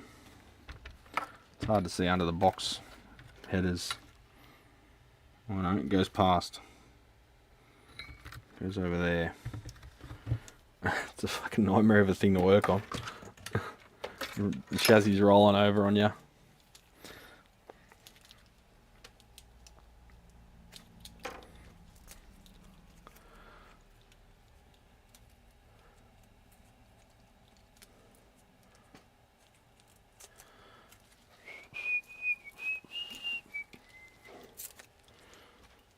Oop. Dropping everything. Bugger it. Time to go home. Back to bed.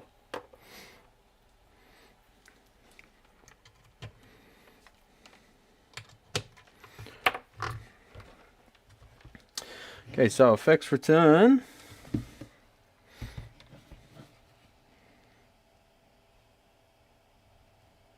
Goes via that capacitor and resistor to that pin. And that pin is that pin. And that pin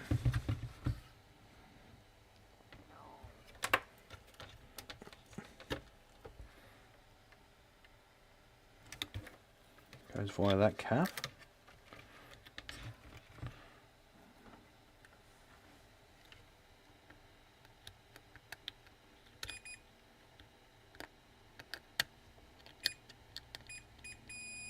To that one. So from there on it's good. So from the effects loop send. It's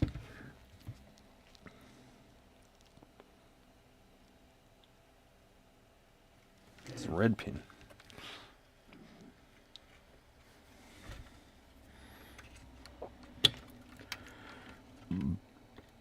Excuse me.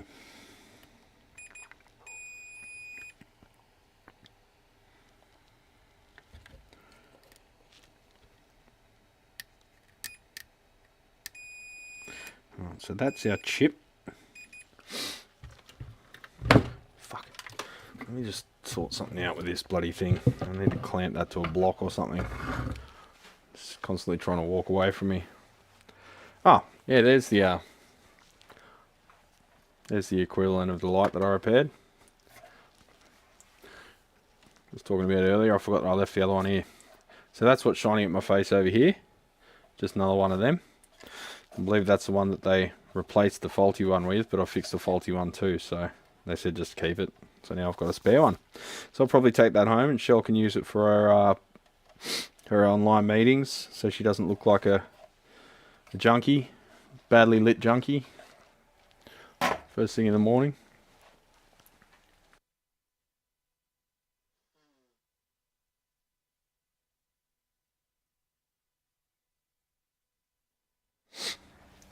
Alright, a couple of quick grips. How much time we got? 9 o'clock. We've got an hour. Could keep streaming, but it's a bit stressful trying to stream where you're trying to manage the shop open and people coming and going, and it's much better. Now I'll put one that end too. Put it that way so I don't poke my head with it. The bad thing about having a shaved head, champions, is you rely on the hair moving before your brain registers that your head's about to hit something. So when you first shave your head, you bash your head on everything and you keep cutting your head open. But now what you get is, as soon as your head touches anything, your reflex is to pull away from it. So when you're in a tight space and your head touches something, your reflex, you pull it away, and then your head smashes something this side and you end up bleeding anyway. You guys that still have hair, you don't know how good you got it. Arseholes. Wonder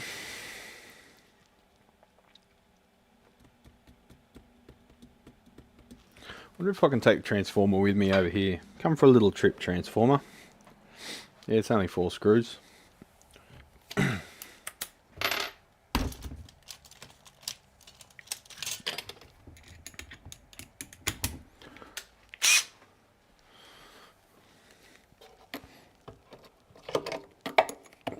Oh, come on!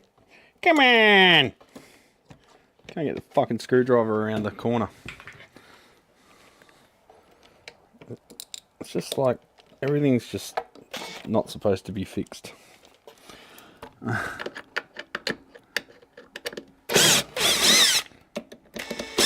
Ooh, machine screw. Must have been feeling saucy. Oop. It was the forbidden Burt.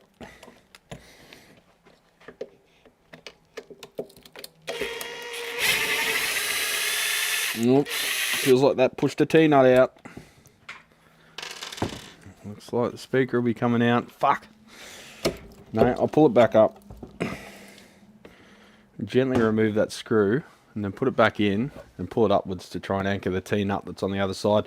Someone was telling me about T-nuts and how good they are, and that I'm a dickhead for using threaded inserts instead of T-nuts because they're not as strong. Man, they're way stronger than T-nuts and they don't fall off.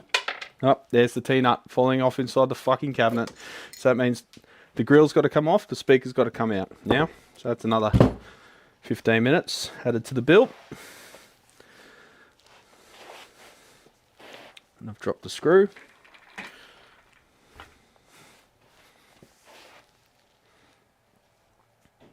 Whatever, we'll find out later. Haven't got time.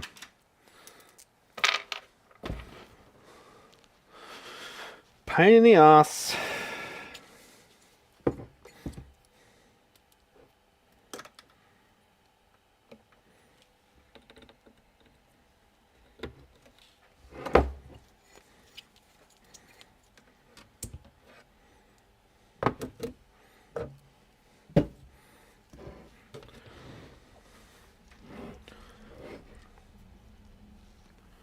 Oh, what way do the connectors go? When I showed my head during my daughter's chemo, my first shower shocked me. Did it? It's been that long.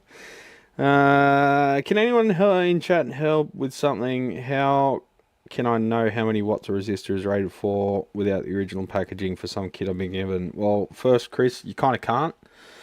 So throw them in the bin and get ones you can trust. Cheap resistors tend to be a lot bigger for the wattage rating, whereas more expensive ones tend to be smaller. Just hang on, one thing at a time.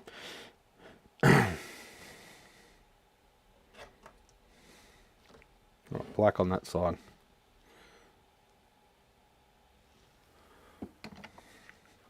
Black furthest from the jack.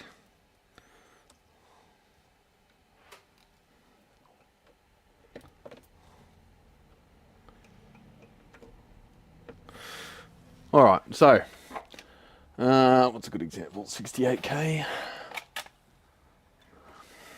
Yeah. So these are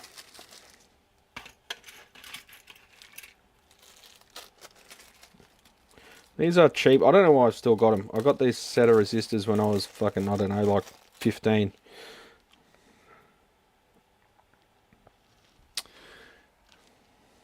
And they're still floating around in parts drawers. I'm never going to use them because they're cheap Amazon shit or whatever. So that's a 1/2 watt metal film resistor. That's a 2 watt metal film resistor. The 2 watt's smaller than the 1/2 watt. See? This is a Yageo 1/2 watt metal film. 2 watt metal film. That's a Yageo 2 watt metal film. That's a no-name shitbox 1/2 watt metal film. So they go in the bin. These go in the drawers.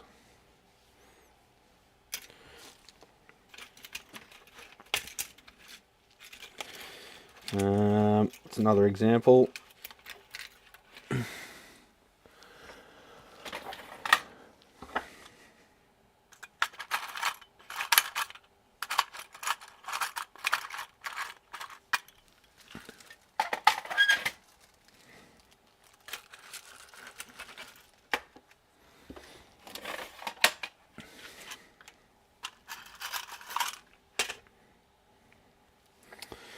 Another example. That's a 1/4 watt metal film. That's a 1 watt metal film. Same size, pretty much. These aren't bad, but these are fantastic. Again, Yageo, who knows?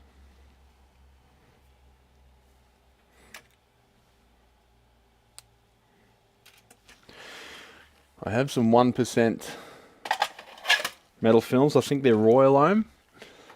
I got from Tater. And they're sort of in that format as well. I use them for pedals. Where are we? It's behind the amps. Of course it is. So I got these for general purpose stuff. These are sort of my go-to for anything. In the signal chain. These are what's on the Marshall boards. These are Yageo 1/2 watt 5% carbon films. They're about the size of a 2 watt metal film.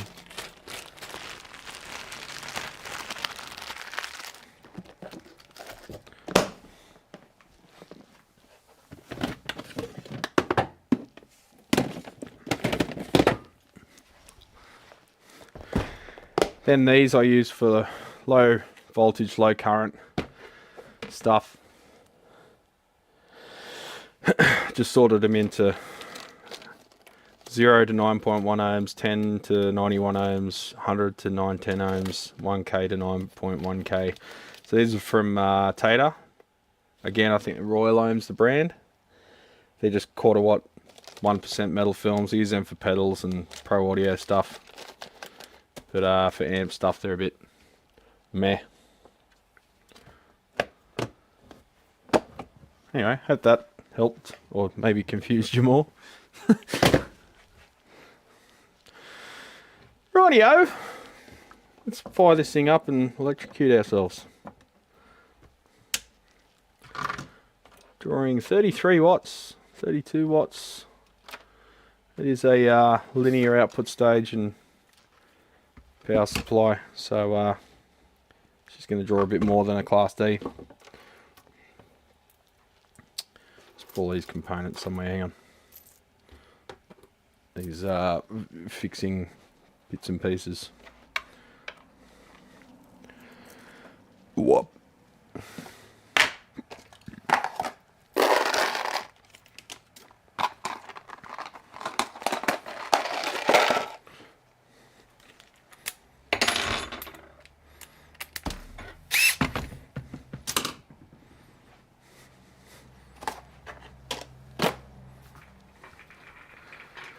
Scope, signal Jenny.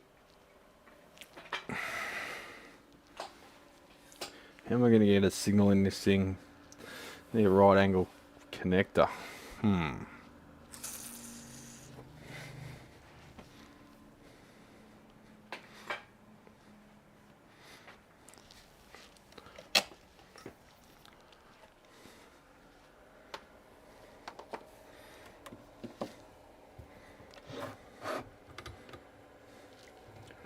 I'm going to channel one instrument.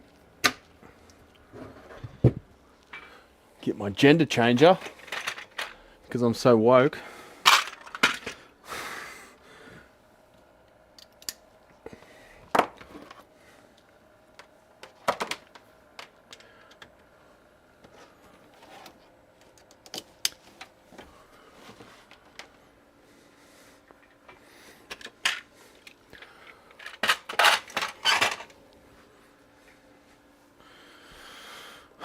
Right, scope probe.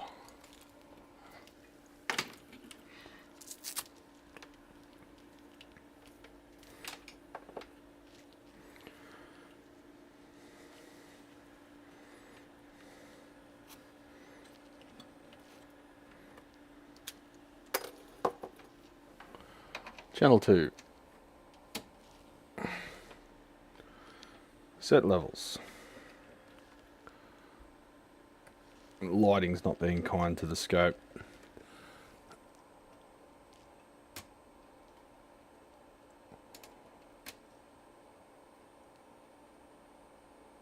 I'll just put a sync.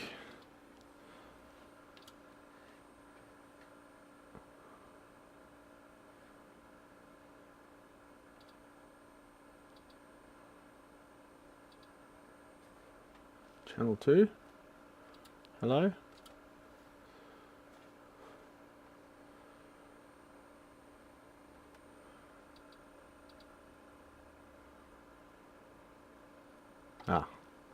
Channel 2, sine wave.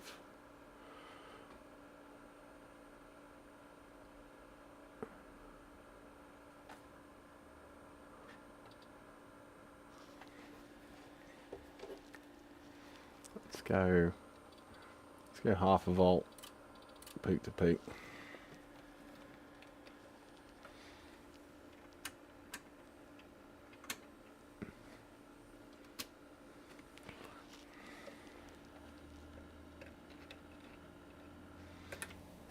Let's turn this light off for a minute. Is that fucking with it? No, something is.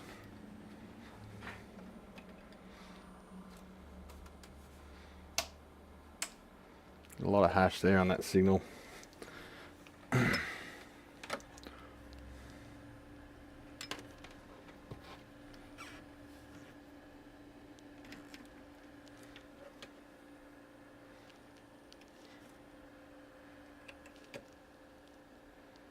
Bit of a local ground connection. So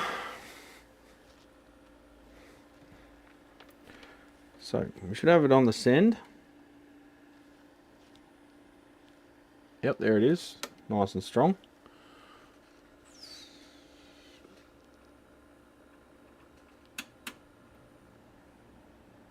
There's some weirdness going on. I might have reverb turned on.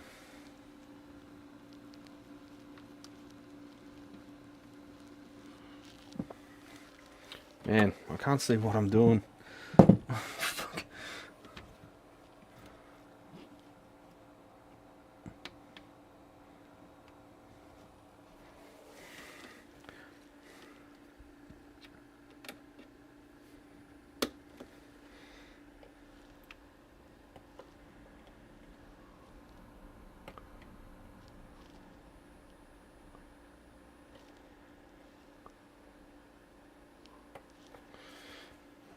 Alright, it's present at send and return.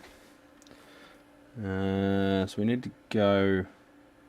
That should be present at the output now. So something's changed. Yeah, it's present at the output. So what's changed? Could it just be that connector wasn't seated properly?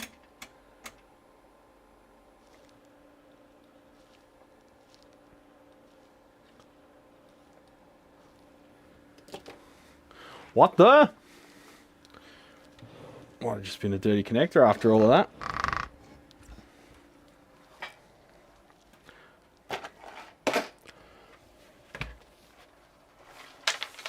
You can hear the T-nut floating around in the cab.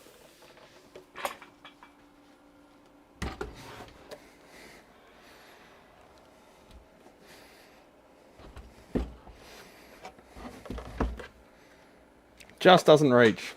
They could have put another inch on that connector, but nope. Nope. Literally an inch away. You fucking prick. Power it off. Have to run it up on its side. Damn it, I was looking forward to a tracing issue. I kind of like those puzzles. Call me crazy. Just don't call me late for dinner. Ho, ho, ho. Get in my belly. Ooh. That output device is warm. For not... Maybe it is Class D. Because I did see a bit of hash on the output there. Not sure what's going on. Yeah, its output stage is a bit warm. It's confusing.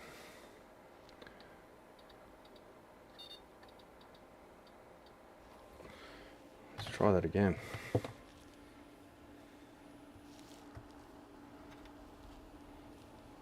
Yeah, reverb is stuck all the way up. That explains why we're getting weirdness there. Now we've got signal. What the...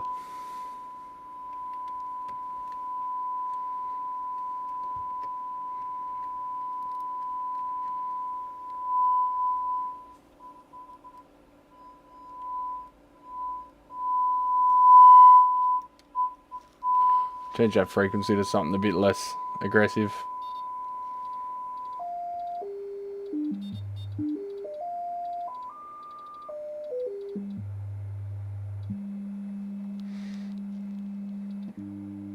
Let's go AM modulation.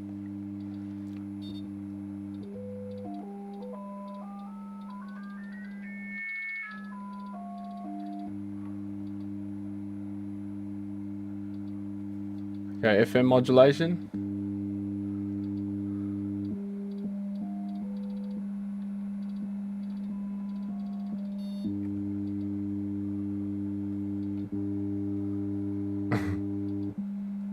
Anyway, enough playing around. So yeah, I'll have to have a tap around to that because that's very unsatisfying. Nothing immediately presenting itself as source of signal failure. Moving the connectors around. Of course, if I unplug that, it'll cut out, but that was properly seated before. Mechanically moving things aren't changing anything. Let's try the other inputs. Yeah, same deal.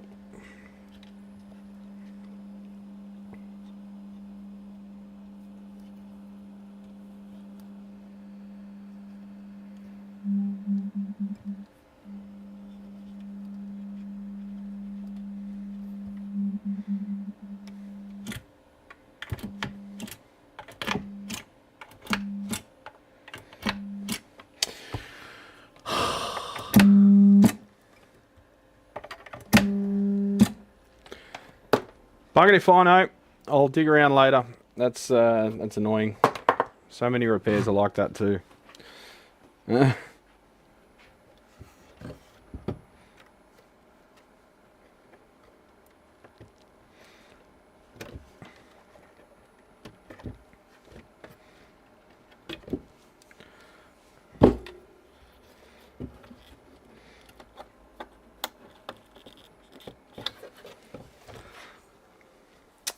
As a repair tech, it is frustrating when nothing's wrong.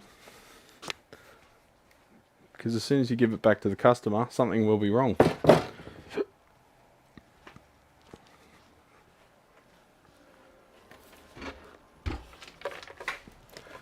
Take the stupid fucking speaker out. See, I don't like T-nuts. T-nuts can fuck off. Yesterday's tech.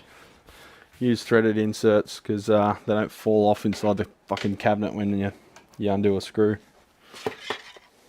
I think I showed them a million times before, but these are the ones I use for pretty much everything.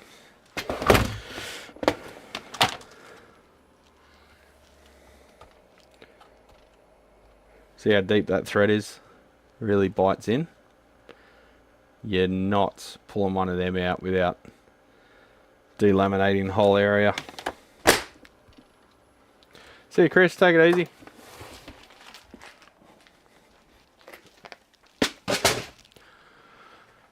Alrighty then. What we have here? What's all this then?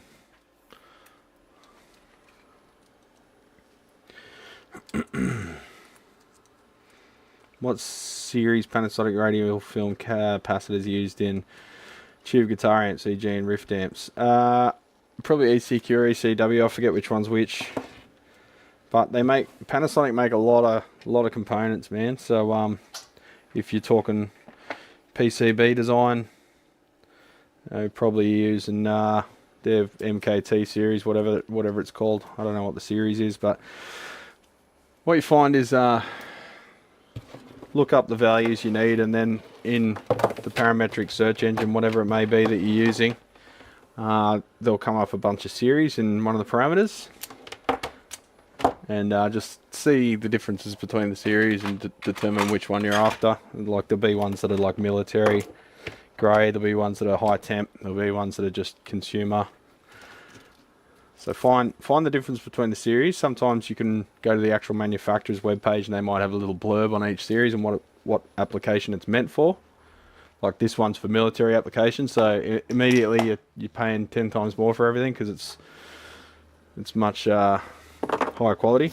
But sometimes it's a bit like, yeah, it's all good to say quality, but if you're overshooting and you're just over-engineering the thing to the point where it's expensive unnecessarily, like you don't need fucking rad-hardened components for a guitar amp.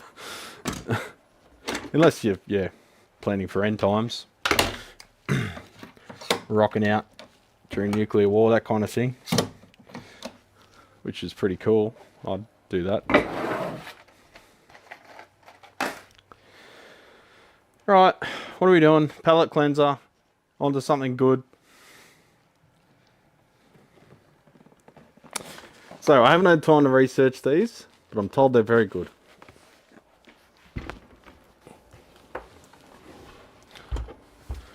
It's a wizard. Because it's hard. Apparently, Malcolm Young tried one, this model. And he said, fuck, that goes hard. So then, because it was a wizard, he called it hard.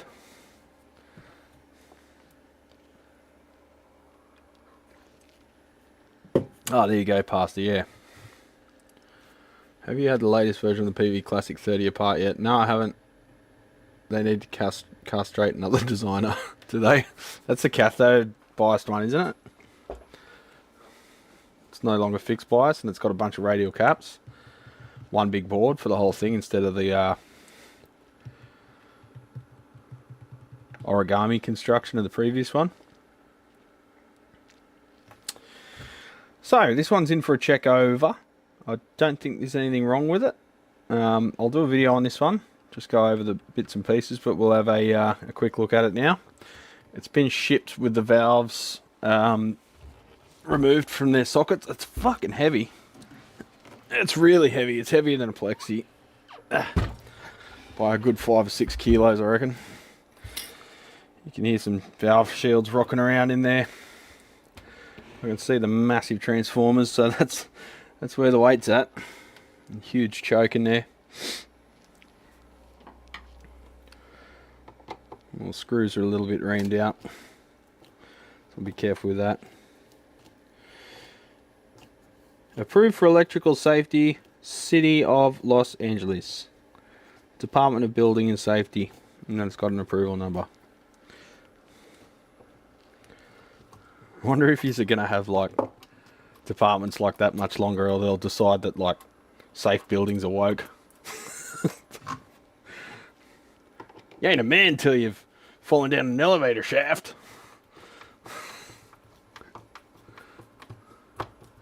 You're looking at the 5150 reissues for my other guitarist. Any to avoid for reliability issues. Oh, look, a lot of people are going to say the 5150s are shithouse, and they kind of are. But I've had ones that are about 10 years old with no issues. They've got a really flimsy circuit board that's single side. So lots of solder connection issues. The new ones from Fender, I think, are through-hole plated. And the 5153 has a couple of issues. I forget exactly what. The few I've had in have been mainly valve failures, just no fault of the amp.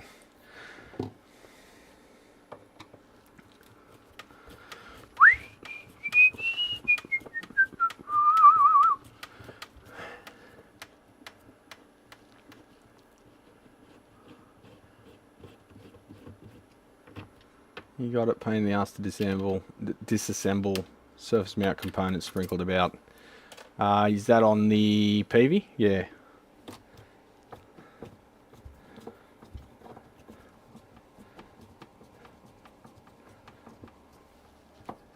Ugh, give me a workout. Screw's a bit crooked. Come on, champions. Where's drill press at? 1700 volts or lower. Sorry, was that a question?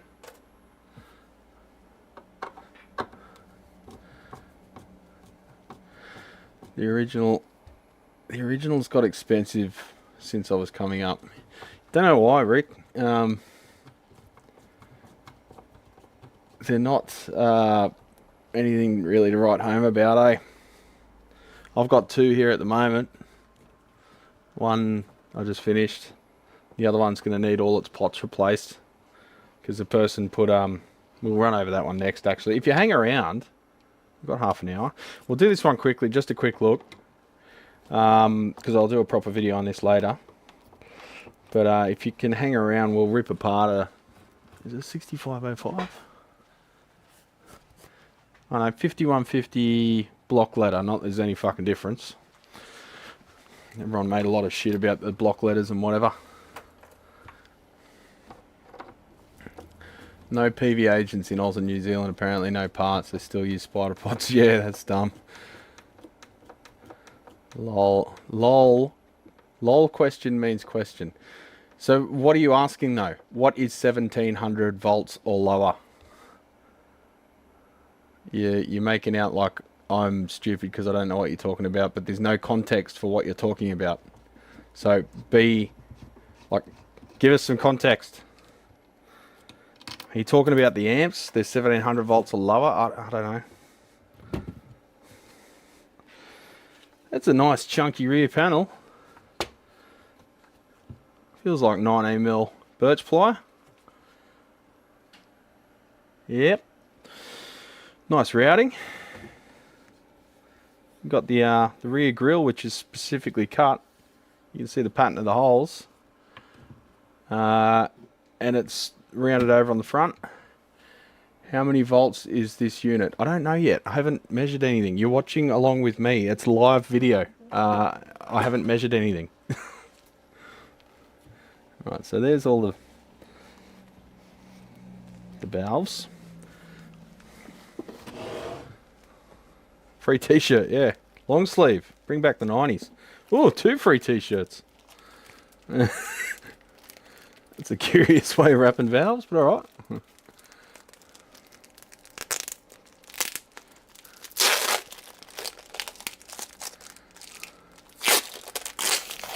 I'd assume it's like 500 volts or just under.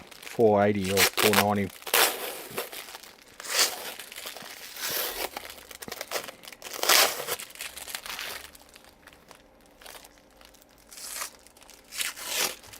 Drug delivery. If only. Come on, bro. I'm not Elon Musk doing drugs on the job. I was going to bring some Navy strength, or actually stronger than Navy strength gin in that I bought last night from a local brewery.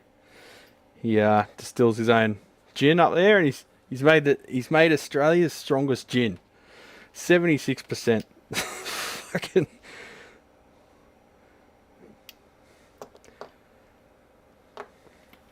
The missus saw the bottle and it looked like the seal was not intact. And she goes, "Oh, I'll get one with the seal intact." And I go, "Who cares?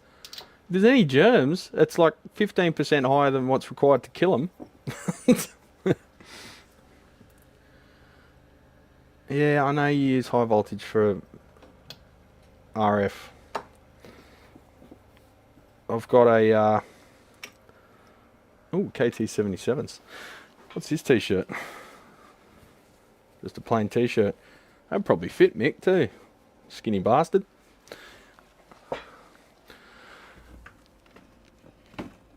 I know Mick watches the videos, but he's I think he's busy for the live streams because he's a working musician. He would have played a gig last night. I've got this one for the RF champions. It's a RCA 833A. And it's a RF triode used for transmission as well as like RF plastic welding machines. They use these. So the heater itself is 100 watts just there. So yeah, it takes 10 amp, 10 volt for the heaters. And that is the heater connection, as well as the cathode down the bottom, directly heated. And you can see the plate, big ass thing on the outside. This is the metal plate version. They do an RCA 833C, which has a graphite plate that can take a bit more dissipation. I believe it's got like heat sinks sort of molded into it. But yeah, I got this for, I don't know, $10. Get it still intact. I just got it to. I was gonna give it a power supply just because the heaters, when they glow in this thing, they fucking glow, like they light up the whole thing. I was gonna get it just for a desk ornament and foot heater. But we could make an amp out of it. But if you're running this, I think it's 3.3 or 3.6 kilovolt on the plate. Recommended operating condition. You can run it with a fucking starved plate, just as a concept. But it would be cool to hang out and find another one of these and run them in push-pull and make like a 1000 watt amp with 2 valves. I'd hate to think what the output transformer, well, power transformer too for that matter, but what the transformers would cost me. But I mean, it's doable. You just got to scale everything up like crazy. Yeah, cool bit of gear. They call it the cookie jar.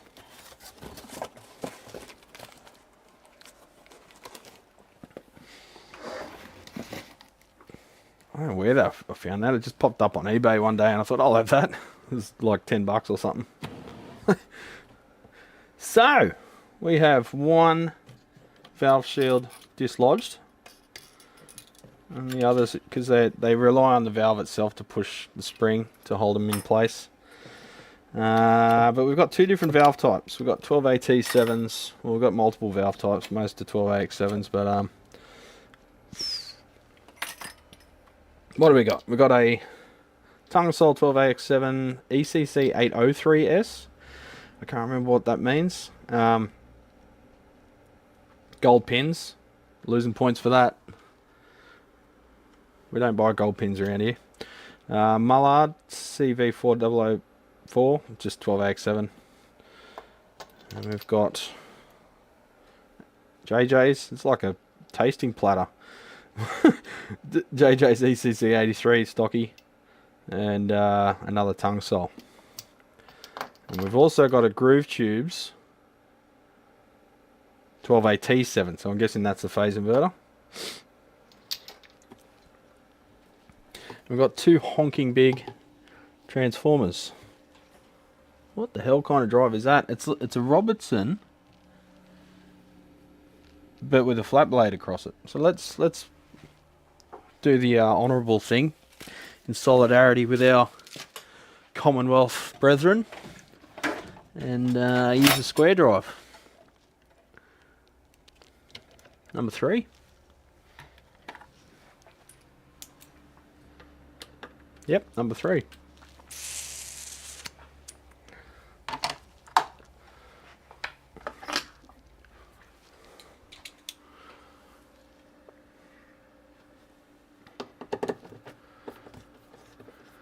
Do you have any recommendations for well-built Australian-made low-watt amps? Ooh.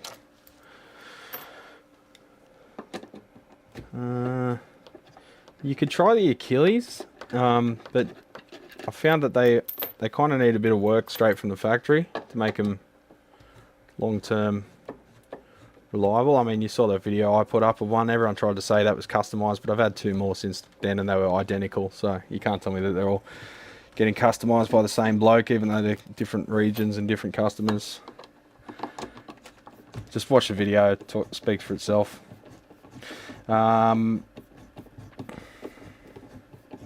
really, eh? There's not really a lot of Aussie builders at the moment that I'm aware of that make real good, like, low wattage amps. Probably the Vase or Vase Trendsetter, 18 watts. If you're just after that traditional sort of sound. They make great... Oh shit, there goes the cable. They make great stuff.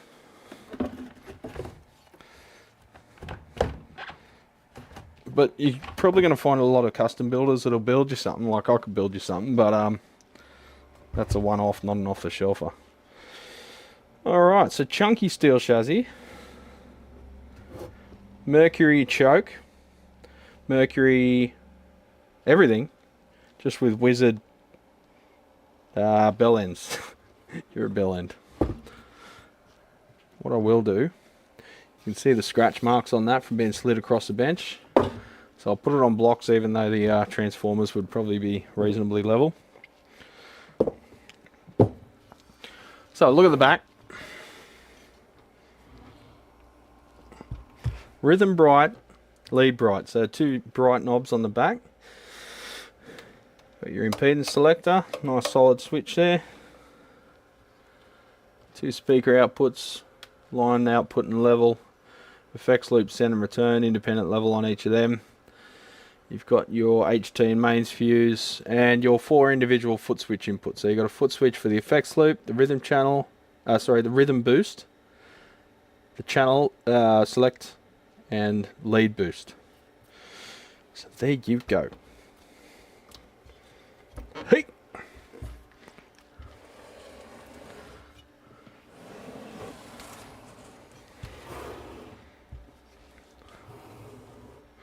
So on the other side.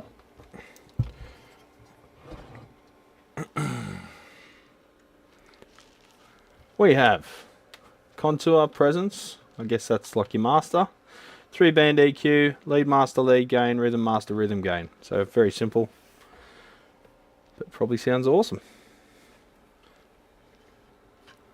Let's turn this around.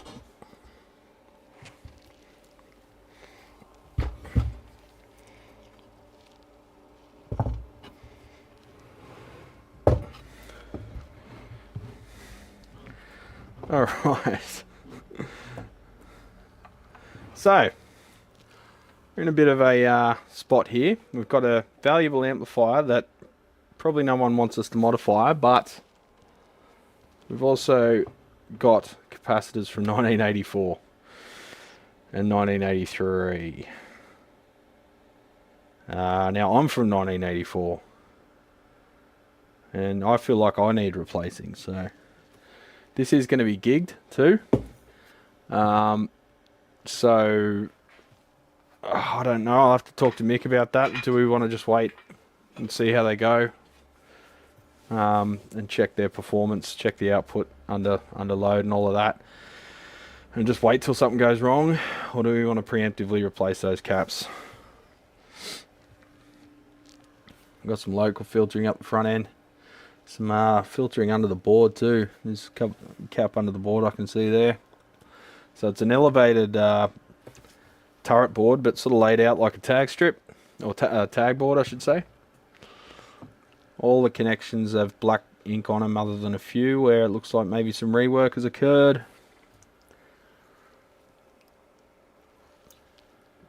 I've got black ink. Black paint.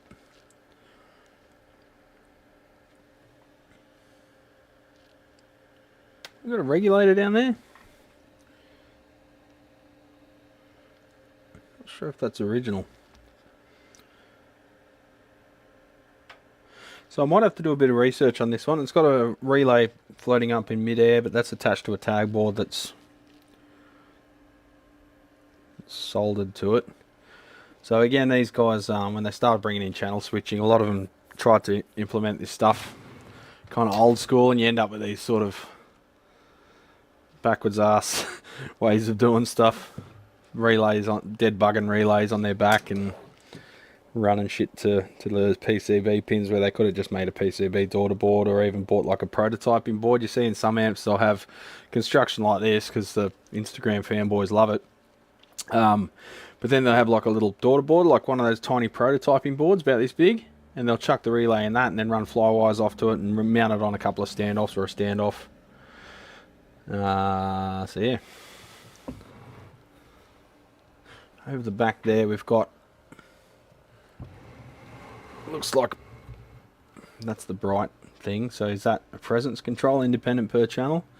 So that cap's floating around, but you can see where there used to be silicon to the thing, so I think someone's changed that out. Kind of curious. It's hard to know the backstory of the amp. Were all these orange drops put in at one point? Because here you've got, well no, if anything they're probably original. But here you got some what look like Panasonic's silicon to each other. It looks like bathroom silicon too. Don't use aesthetic cure silicon, people. You got a, looks like some secret sauce clipping mod here. A bunch of diodes in series, parallel, really? Okay, you got one, two the same way, one the opposite way, so asymmetrical, and then they're in series with two LEDs, which are anti-parallel as well. So yeah, a bit of secret sauce there. You got the SM brand caps, so they're not great. Hopefully none of them are leaking, but they do tend to. 1K 5-watt V-shays on the screen grids. That's why I'm thinking a lot of these parts I don't think were available back when this thing was built. So what's the story, Morning Glory? Did someone replace the screen grid resistors and then re-inked the connections, maybe?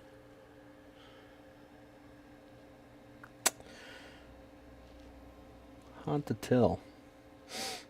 Doesn't look like immediately there's anything wrong with it, but we can fire it up and give it a test.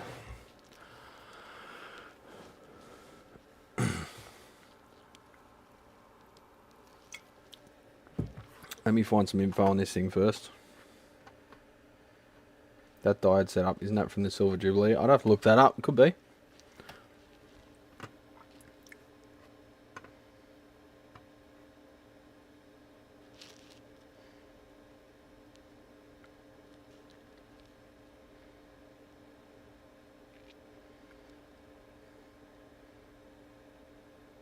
Hey, Elaine. How you going? Hi, Lon. What's happening, champion? Miss you too, buddy. Hey, Alex is here. All the legends are coming in. They're like, he's still streaming. I guess we better show up. You'll like this one, Elaine. This is a Wizard MC2. I'm just seeing if I've got a schematic.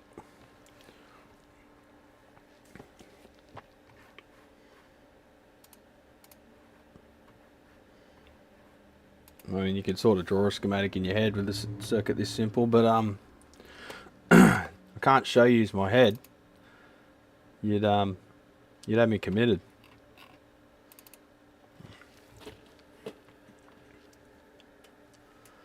No wizard schematics at all, really. Okay.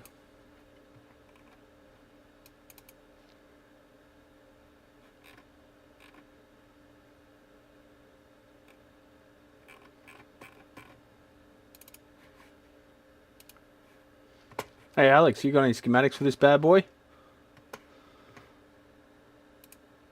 So I can show the masses.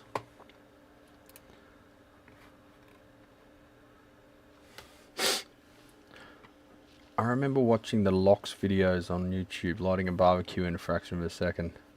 Lox, what's Lox again? That rings a bell. Chemistry thing? Alex is on the case.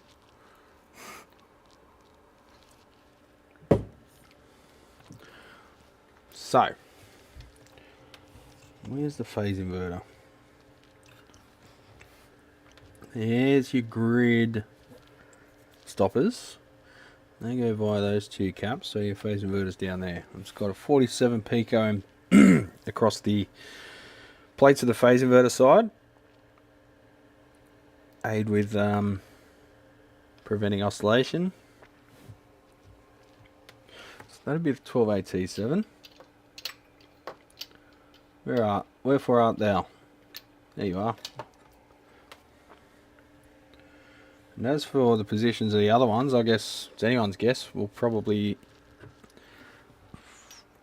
use the ECC83 from JJ's, or one of the ECC803 in the cathode follower, if there is one. That's one. You can go there because Russian valves don't like that position. Liquid oxygen, that's right. I did know a schizophrenic who would try and show the hole in his head that his wall was getting bigger. Oh God. Did you hear about that person who had a itch so intense in their skull that they actually scratched their way through to their brain? And it wasn't just like a creepypasta or something too, it was like the real deal.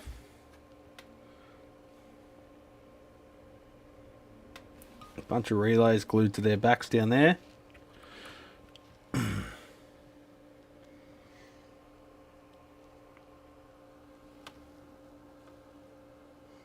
There's a lot of secret sauce in this thing. You got bypass, bipolar caps, bypass and shit. You got all sorts of stuff going on.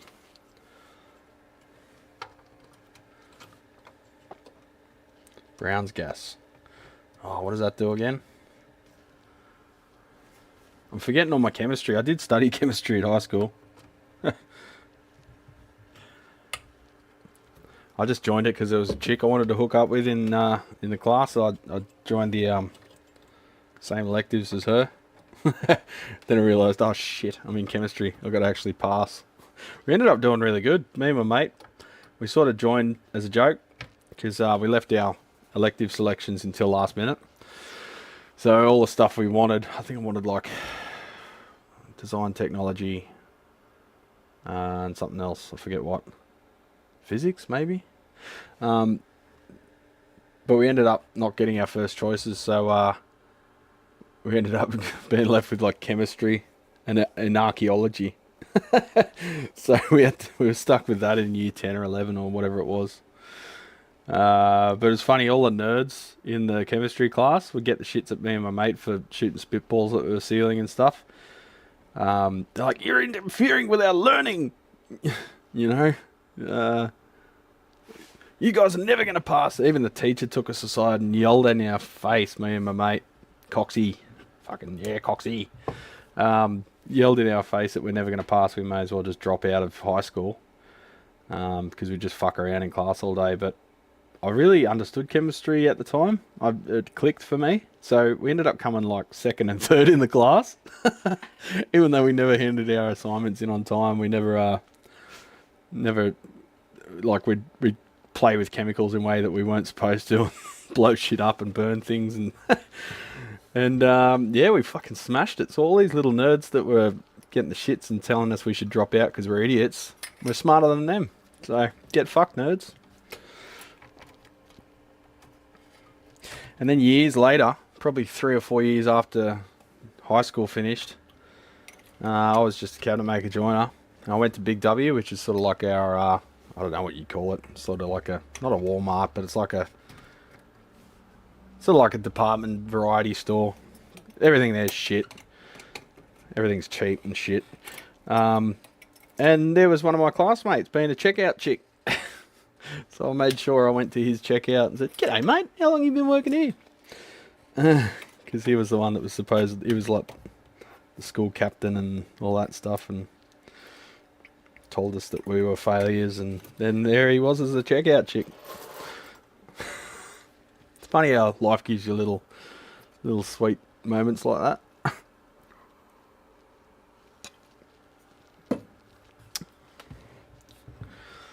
Alright, let's put these Kadies in. Actually, let's give them a test first. So I'll put the amp over there and I'll bring the tester over. I'm not going to go crazy with transconductance and everything because that would be woke. Sorry, you still making... You keep making jokes yourselves, I'll keep making jokes about you. Transgenic mice and whatnot.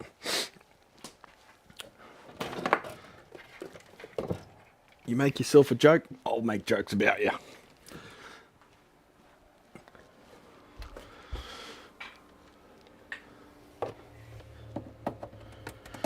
Alright, time to fire up the DeLorean. Ding!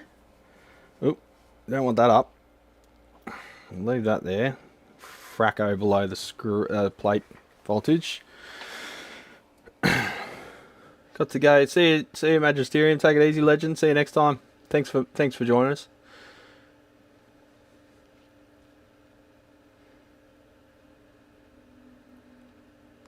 You know who I miss on YouTube? Photonic induction. I miss old mate. What's he doing? Andy. I was watching some of his videos the other night when I was just trying to chill out after a stressful fucking day at work. And now I realised those videos are like 13 years old. Feels like yesterday I was watching them and laughing. Alright, 4 Kadies.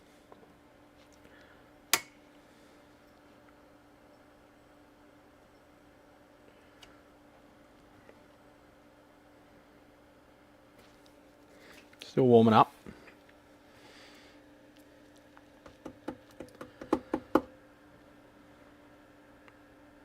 Just want to see if we've got any runaway action on any of them.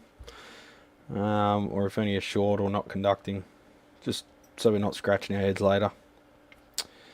Alright. Bring it up to about 400, 450-ish. See the screen voltage is following the plate voltage. Alright, so we've got heavy conduction, not heavy, but significantly more on the one to the right. That was the first one I put in though, the rest still warming up.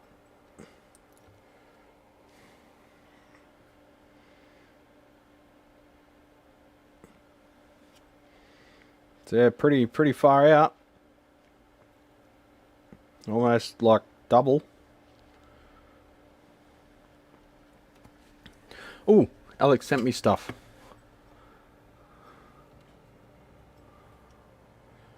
That one's cold as a crab.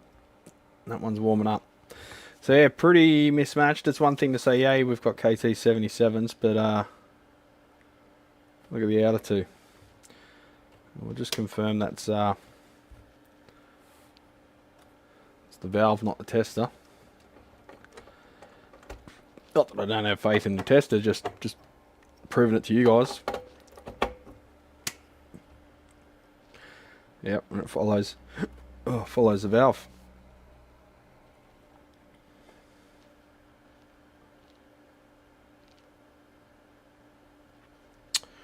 So that's a bit of a bugger.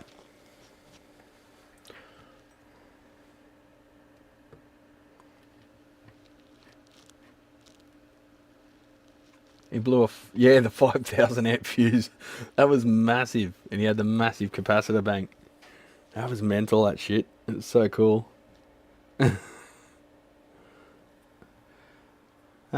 yeah, I might ask Mick if he's up for a new set of outputs. I'd like to see a closer match than that. And trying to get ones that match existing is a bit of a shit show.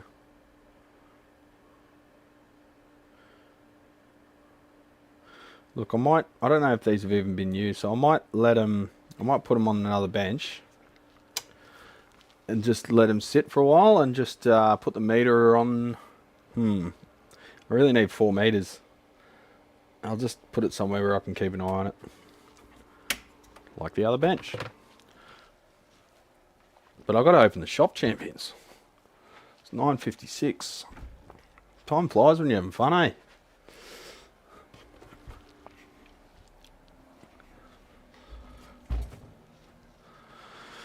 Oh, it's getting warm in here.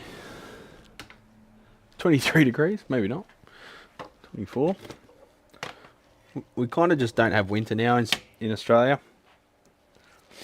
Except for the short days, and that's the thing that shits me most.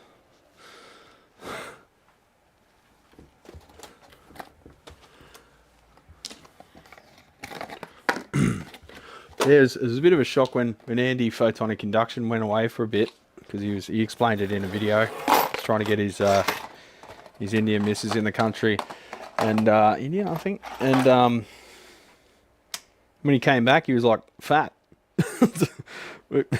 He was a skinny, probably living on nothing but cigarettes and piss for most of his 20s and 30s. And then when he got his missus, she's probably like a really good cook, and he's like fattened him up. He had this big round gut, and it didn't look natural. I thought he was putting it on, like, because he is a jokester. So I thought he chucked a cushion up there or something, but nah, he's just a fat bastard now. Good on him. Living large. What was I doing next? Peavy.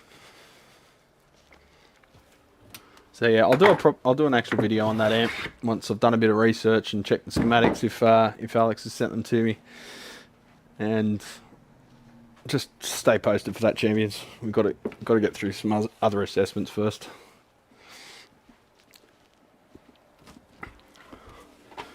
I did promise a check-up of the 5150 for whoever was chatting.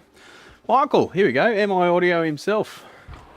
So this is Michael Ibrahim from the UH2003 is a relay driver. Yeah, I thought that. So you're just using the Darlingtons out of that as a relay driver.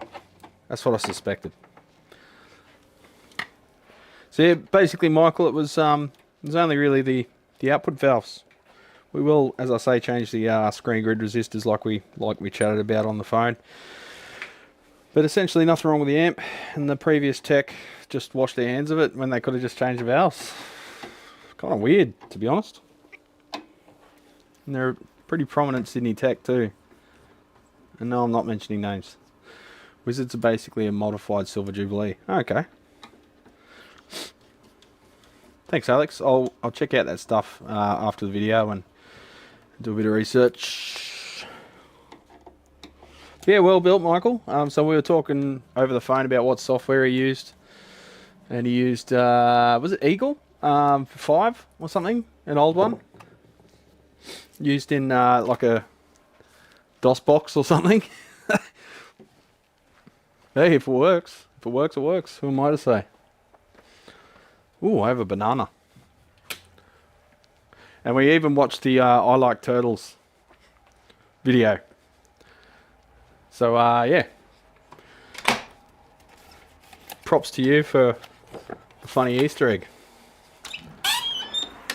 Rather than trying to sound smart or philosophical, you just put something funny there.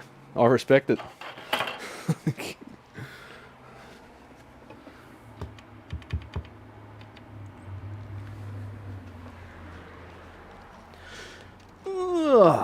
Tell you what, I'll get some music on.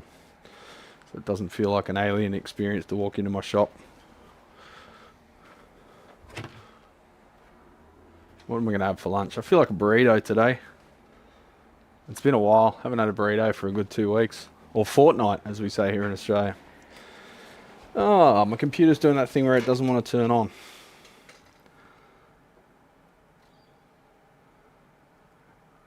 Every like 1 in 15 times I turn the Lenovo in the office on, it just sits there with a blank screen. You got to turn it off and back on again, and then it's good. It's done that since pretty well new. Because it only happens once every 15 or 20 times, I haven't worried about doing anything about it. Because it would be so hard to diagnose. It's like an intermittent amp. The Office Confuser. Might be time to change this one to Linux 2 and fuck Windows off forever.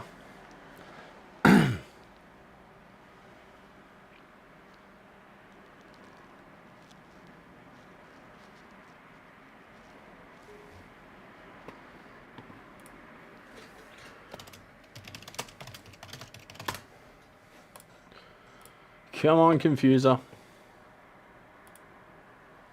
Oh, Firefox is installing updates. Fuck me. It updates like every day. Maybe I just need to disconnect from the internet so I don't need to update anything. It just sits there working forever. Alright, what do we want to hear? Double J? That's easy. Oh, it hasn't connected to my speaker.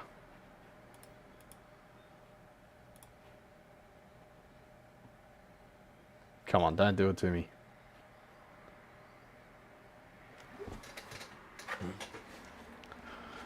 I've got a DB Technologies KL10 as the shop speaker. It's one of the products I sell. It's actually our most popular PA speaker because it's got Bluetooth and you can use it as a party speaker too. But something about Windows, sometimes it doesn't like connecting to it. You got to turn Bluetooth off and back on again.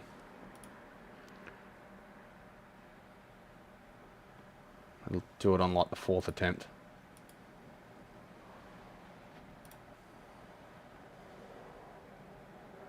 Oh, come on. It's only because I'm doing a video. There we go.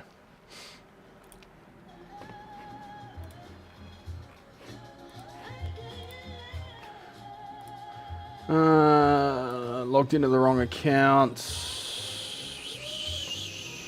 I'll just see what Alex sent me. Just one sec.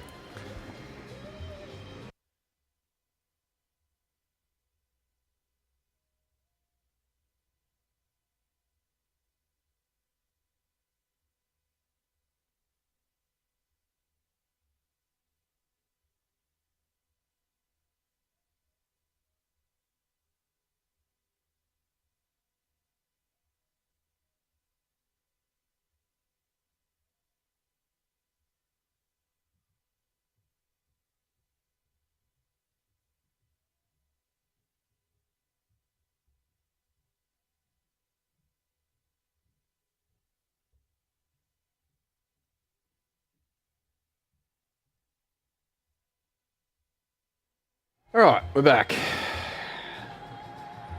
Sorry, I just, oh,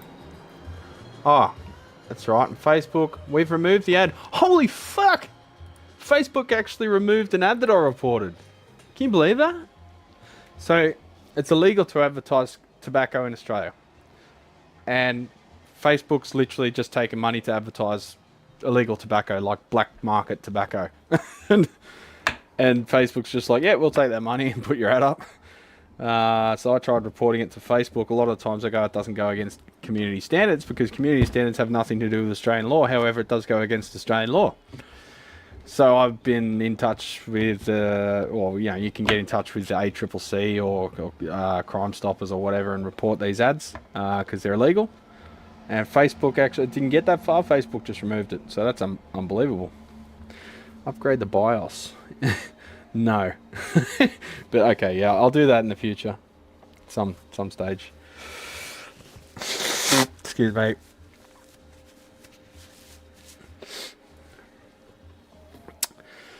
Michael Ibrahim, the man that's hard to get hold of. Not around here, buddy. He's been watching for a while. I was a bit taken aback when he said he watches. I'm like, oh shit, you're like a legendary manufacturer, and you're watching my little channel.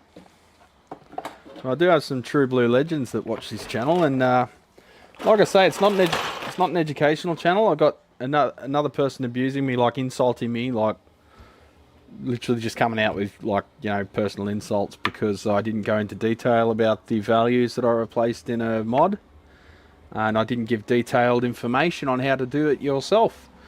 So I promptly responded, go fuck yourself, give me your address and I'll send you back your free that you paid, you fuckwit. This isn't an instructional channel, it never has been. It's just me talking shit to a camera. And basically hanging out with other techs. I started this so during the isolation of, like, you know, COVID and whatever, techs had someone to chat to and just, you know, maybe lean on a little bit for help and just to hang out and have a, you know, I always thought of this channel more as like a pub than a instructional channel. Know what I'm saying?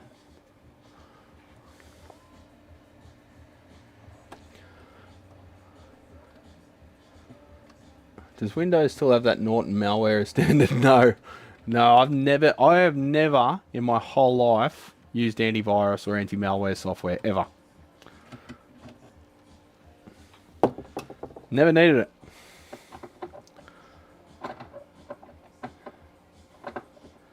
In fact, I honestly think that when you've got that shit, it creates a target on your computer.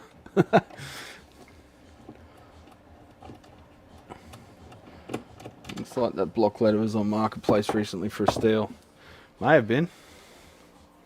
I think it was a recent acquisition, actually. Arrgh.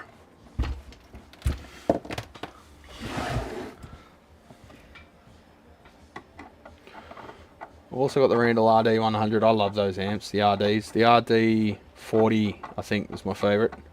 Oh, you got the RD100 that had been on my bench. Oh, right. And the Randall Ninja. Right, so that was the Randall Ninja that initially had a faulty solid-state relay, which was replaceable, but there was a bit of labour to get into it because you had to get to the board, so it was in the bottom board, of course.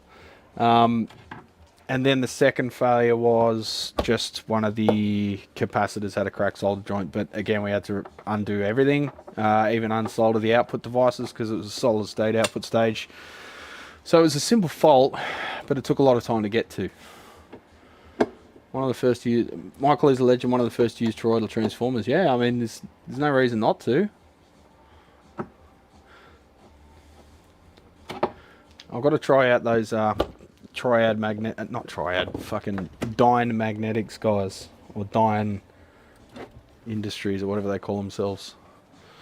They're in Melbourne. You tried them out, Alex? Dyne? D-Y-N-E? Oh no, you just make your own transformers, mate. Michael came to my place and taught me how to bias the Revelation. Wow. White knobs, question mark. Yes, that is one of the issues with this one, which will require a fair bit of money to resolve, unfortunately.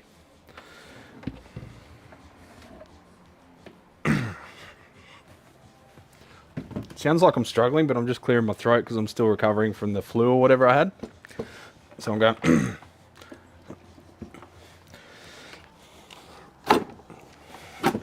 Sticky! Come on.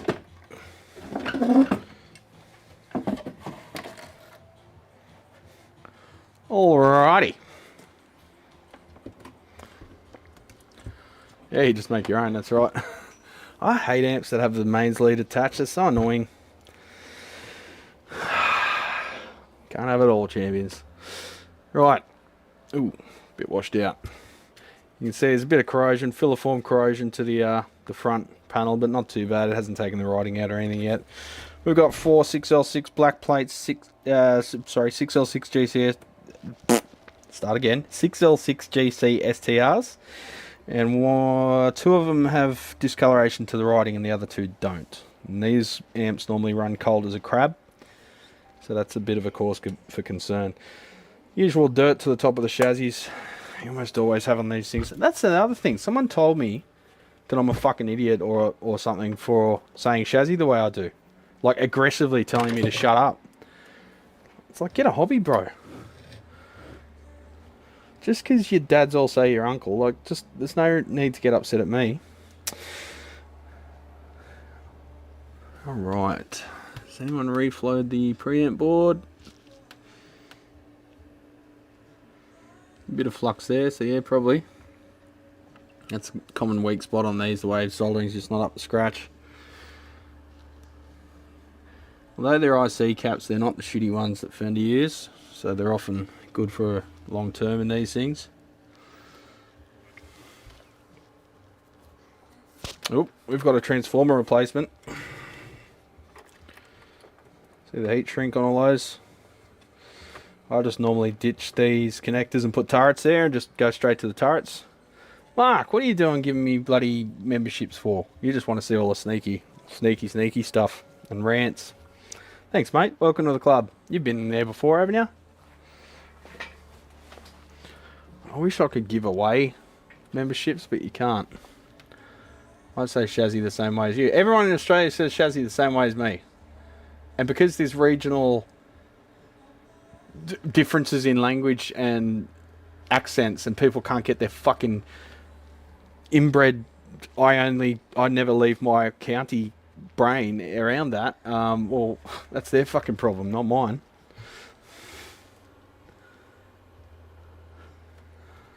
Alright, fuse to the tip, active to the tip, good to see.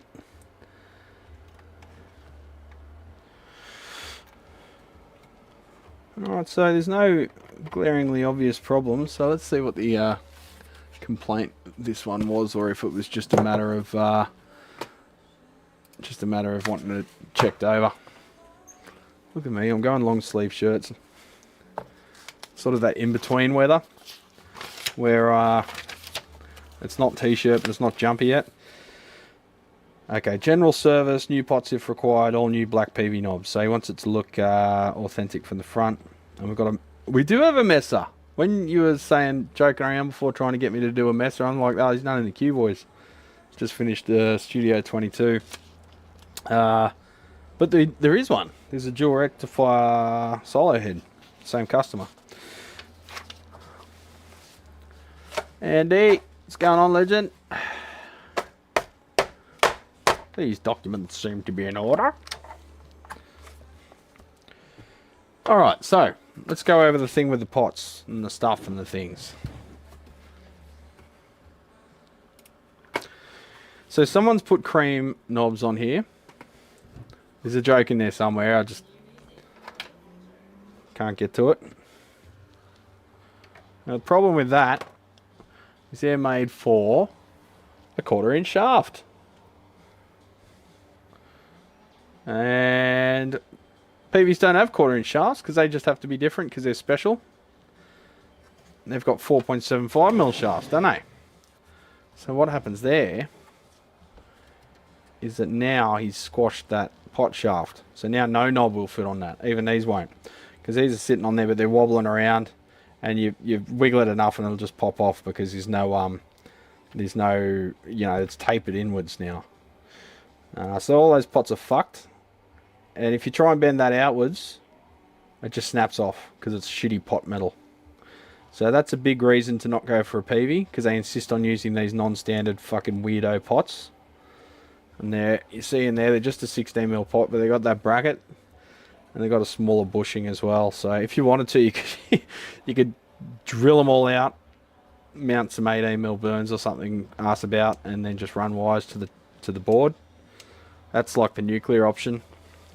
But in this case, he wants the original knobs. He wants it all original. Now you can get these for about, I don't know, $5 or $6 each from CE Distribution in the black. I've only got 2 or 3 in stock, the push-on ones. But we'll have to get all new pots, because all these pots will be fucked. And like I say, if we try and straighten that out, she'll just snap off.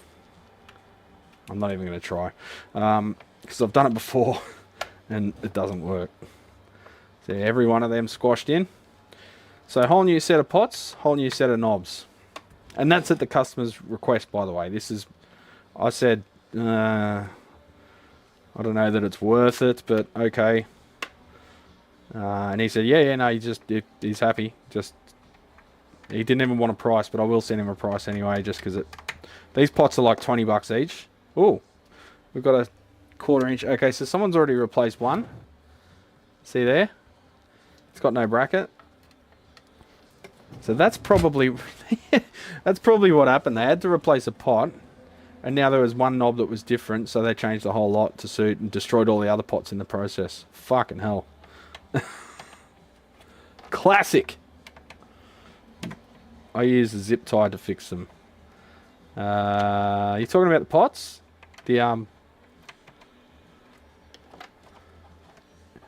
You also add moist in front of chamois. Moist is a great word. I love it. Wait, you're disabled, Mark? What are you giving me bloody memberships for, mate? Cancel that membership.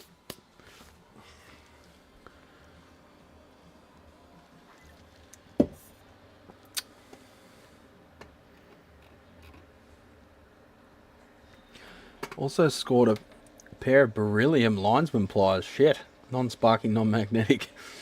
Kind of soft. It's only cut copper wire. The wire cutter is great for speakers. Yeah, non-magnetic. Just beryllium's not good stuff, but it's only when it's in its ceramic form, isn't it?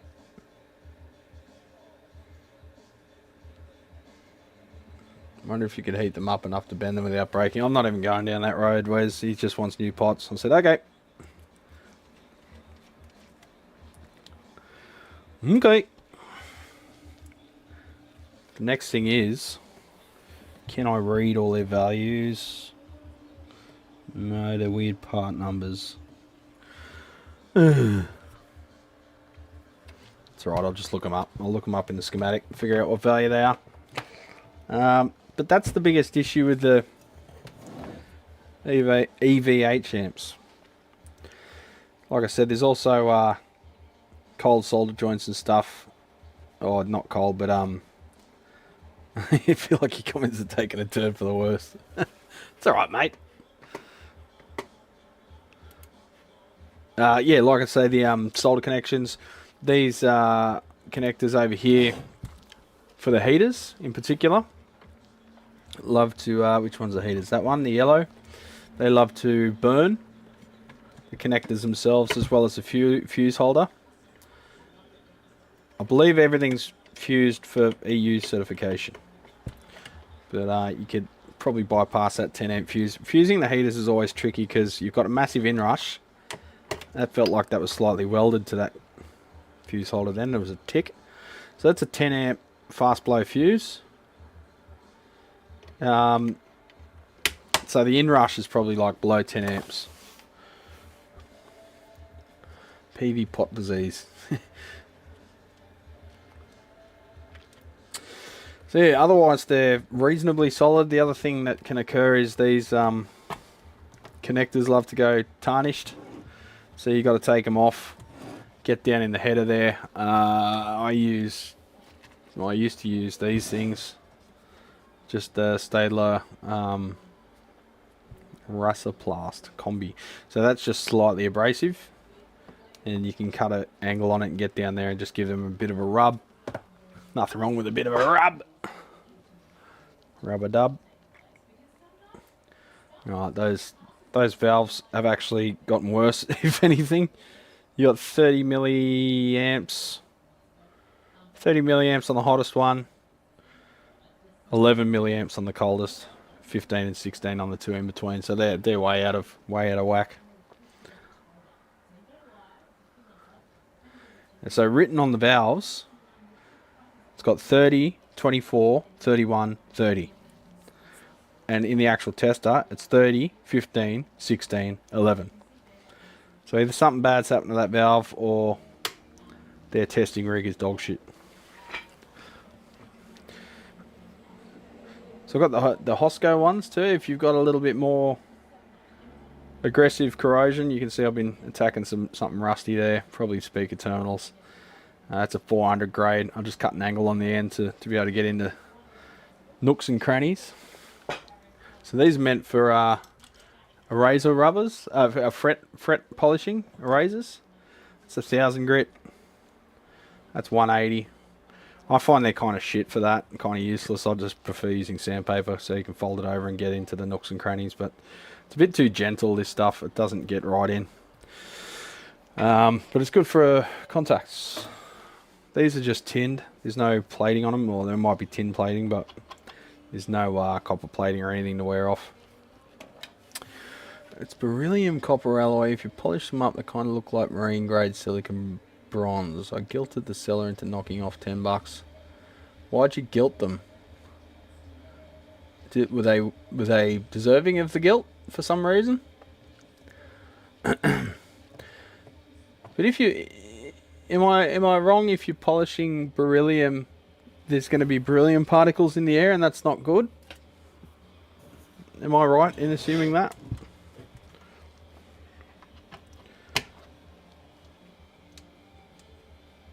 Oh, we've got magic dirt on. Love magic dirt. Alright, let's fire this choocher up. Customer didn't mention any issues with functioning, so we'll just fire it straight up. See if there's any microphonics or anything.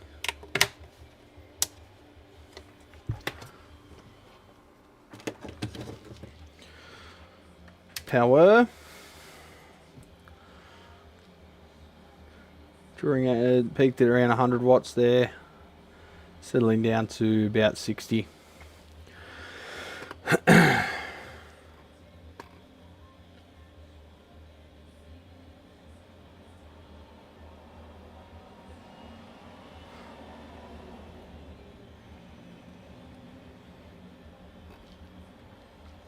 You complimented the guy on his photos and said, I don't feel right making a lower priced offer. Well, that's not guilting him into it.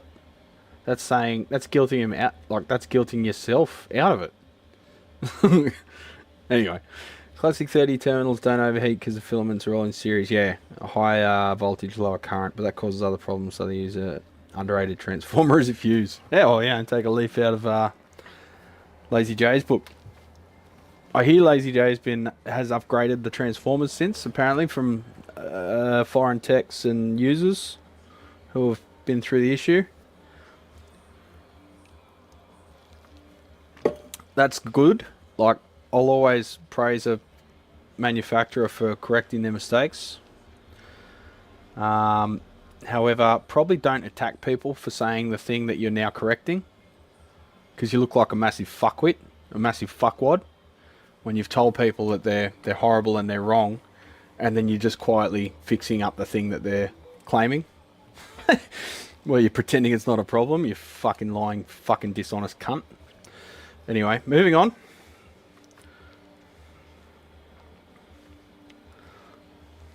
It's good that they fixed their problem. I am always in the corner of the player, the musician, the user. So if they're getting a better deal, I'm all for it. Good on them. I hope they have a long amp manufacturing career. I just hope they start wiring the mains so it's not illegal to import their amplifiers. Are you changing the way the heater wiring is for good measure? Are you changing the way the heater wiring is for good measure? Do you mean shorting the fuse out and getting rid of the connector? Because I got the board out when I changed the pots, I may as well. Let's have a listen, champions. I've got the chug machine over here.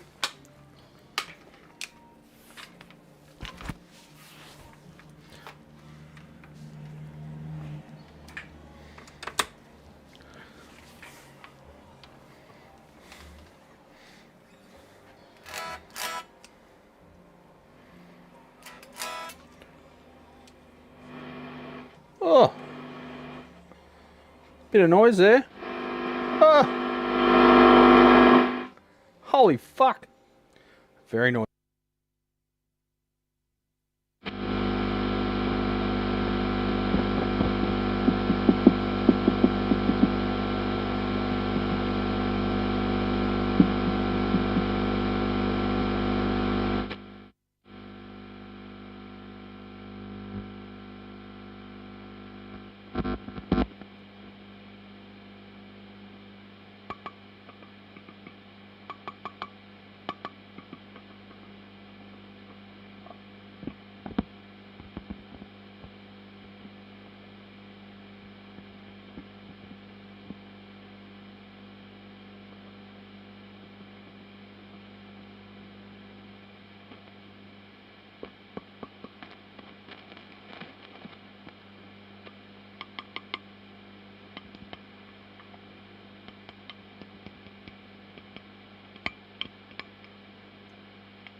shit.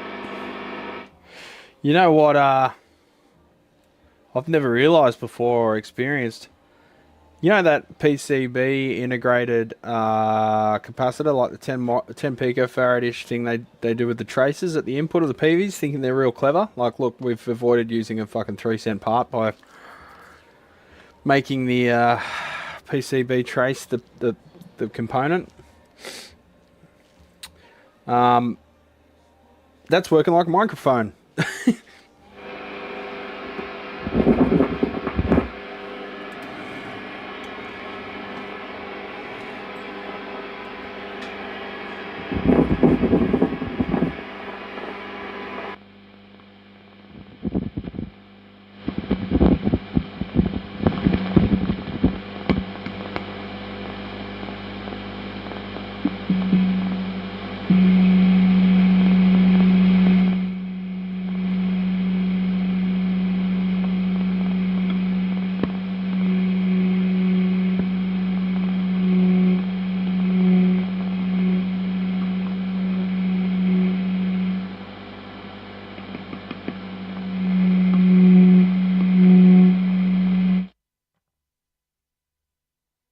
Wow, never seen that before.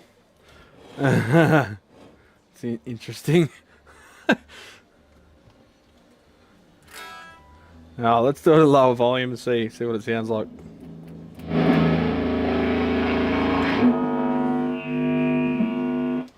These things have a stupid amount of gain, like unusable. Alright, let's chug.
And the normal channel.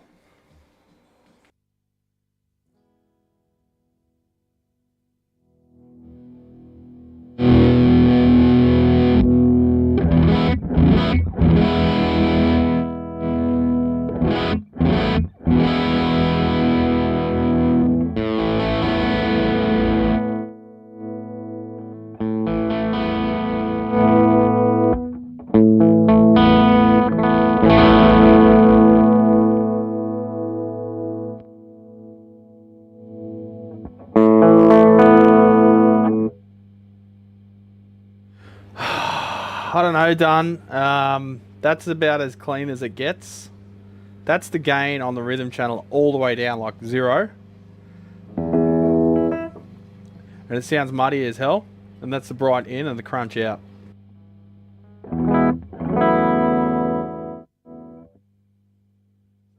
the rhythm gain up to 1.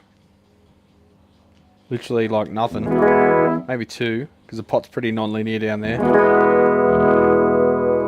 And it's already breaking up. There's kind of no such thing as a clean channel in these things.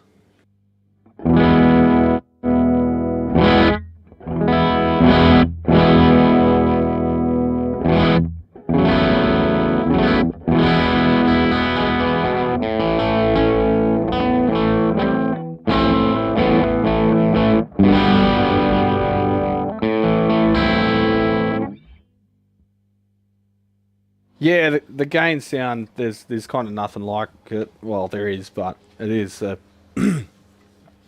it's a classic amp. I'd consider it. I just wish the gain on the lead channel would max out at 5. Because anything above that's just fucking adding problems to your life. And people will contact me and say, "Oh, I've got no note clarity. I've got no, it's too much noise." I'm like, "Where's your gain at?" They're like 10 or like 8. Oh, fuck, bro, turn it down to like 3, because these things have way too much gain. Pull the bass back. It is back. The mid's cut a little bit. They just don't have a good rhythm channel. Simple as that. The pots ain't helping none. Well, they're working at the moment. There's no, you don't get a 5150 for cleans. That's right. I think the 3-channel one's got a good clean channel. The little compact head. From memory. But yeah, if you've got one of these and you need a crystal clean tone for like creepy intros and stuff, you kind of need another amp, ABM, you know?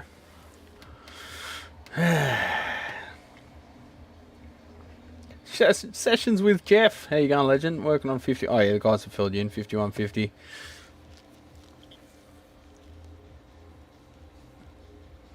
Fucking what is Seth talking about? Seth? I already got some quick cash pulling some steel-toed work boots out of an MRI machine. What?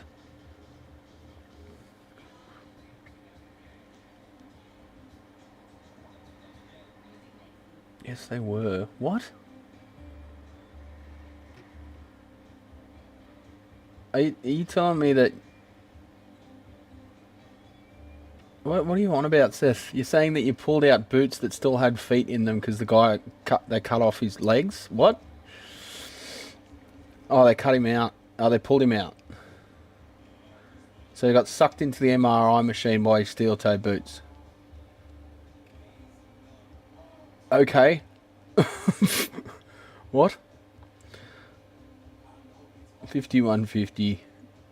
What are you doing? I'm confused. The chat's confusing the fuck out of me. I'm just going to move on. Alright, so I think I know what to do to this. It's probably needs a new preamp valve. We'll swap them around, see if we can find a quieter combination than that, because that hiss is out of control, and that's a shitty Ruby no-name thing up the front end. But there's no catastrophic issues with it. Just changing the pots and the knobs for aesthetic reasons. And general service. Oh, hey mate, how you doing? Not bad. What's happening? My son's got a Fender guitar and he's got 9 for strings on it. Yep.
Man, that dude scared the hell out of me.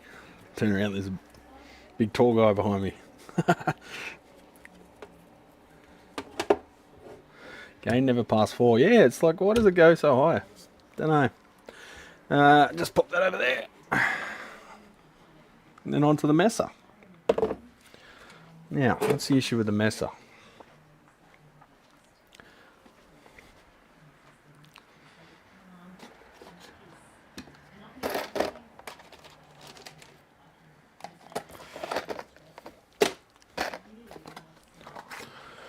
Oh, I got to do some invoicing and quotes. Paperwork City.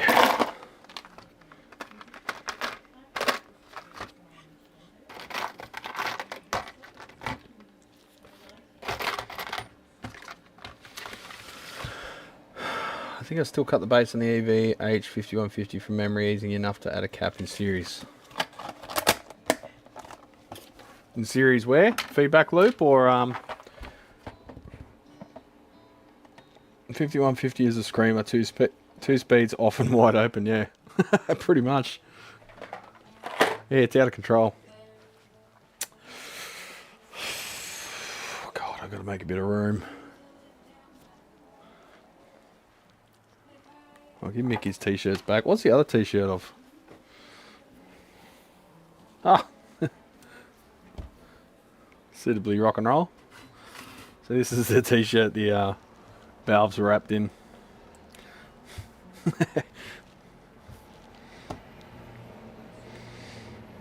Snazzy Snozborn.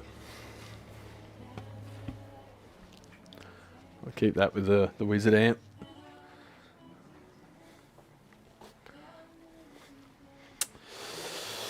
Oh, Messer. Messer. What am I going to do with you?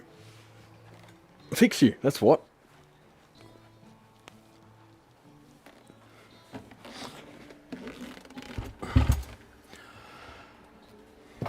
Alrighty then. Dual rectifier solo head. Is it really head if it's solo head? You know, you'd have to be pretty flexible. There's a greasy substance on the Tilex and on the chassis. Feels like it might be a silicon based thing like Mr. Sheen. Mr. Sheen doesn't work very well for any vinyl, despite the marketing claims. I've been there, done that in my misguided youth. The only thing that helps is cleaning it with a proper cleaner and keeping it clean. Wow. I don't think I've ever seen the original brackets for these things.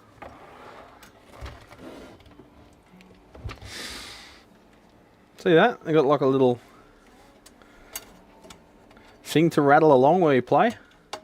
Good old Messer. They never miss an opportunity to fuck up, do they? Armor All. That's the other one, yeah. So that would rattle like crazy while you're playing. Alright, what's the report on this one? General service. Okay, so might be nothing wrong with it. Other than the usual. Does it smell burnt? No, not yet. I actually don't mind these things. Aside from the, like I say, I've softened on Messer a bit now that they're dead. They can't hurt us anymore, champions. Well, they can hurt you when you have to pay for the repair, but...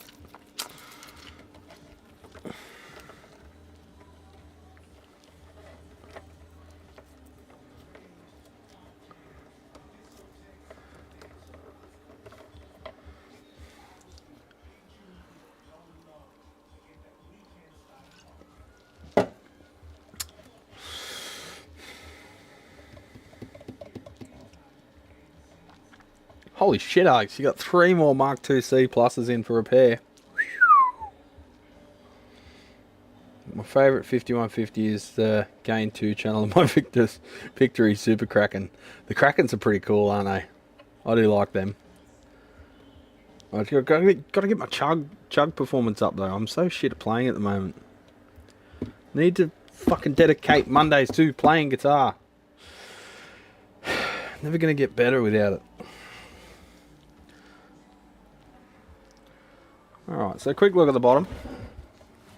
Matt, if you're watching, I'll send you the link. We've got the original sort of machine washers. Are they plastic? Yeah, plastic washers there. And someone's replaced that with just a flat washer. But these are like countersunk Allen key screws. I don't think I've seen them on a Mesa before.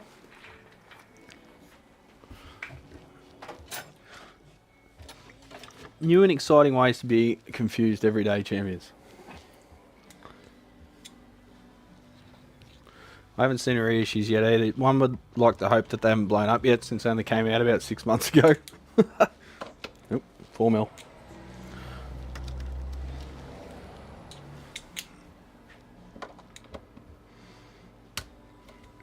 Yep.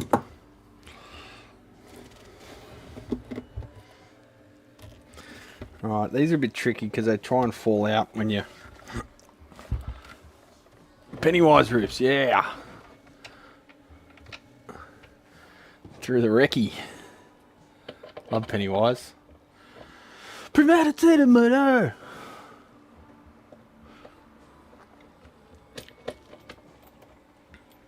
I haven't listened to Pennywise for ages. I should chuck it on today in the shop. Just the entire Pennywise back catalogue. Nothing but Pennywise. You'd think that the warranty would be better than before.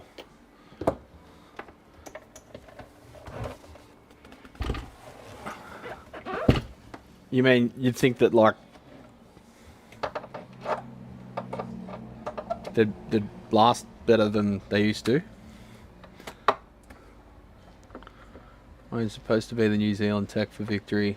Only 2 jobs in 10 years. They're well-made amps. Yeah, that's right, Alan. The only one that I've had was, yeah, again, a valve failure. And it wasn't due to the amp. It was just a spontaneous valve failure. I've got a time bomb ticking in my head. Ticking in my head. That's Joe... What's his name? Joe... You know, he wrote that song. Is she really going out with him? Joe Jackson. Joe Jackson.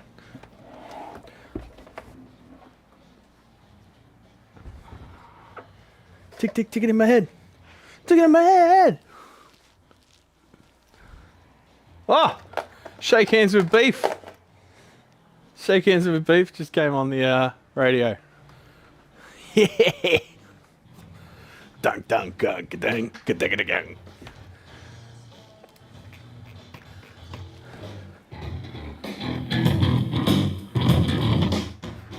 What a band. I'm only just starting to like them and appreciate them now because they're so trippy.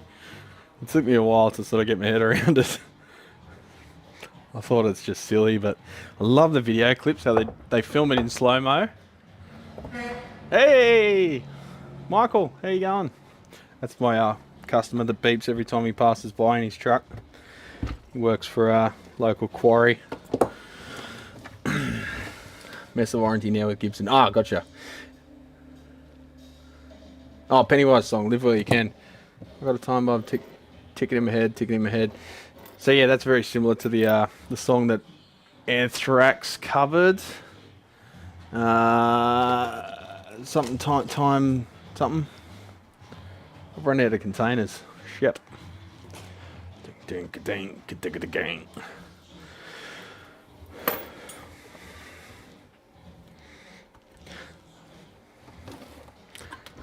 Alright, so I don't like the coin bases in this situation. Look at that, what are they doing? Fuck all, that's what. Look at them. Look at them!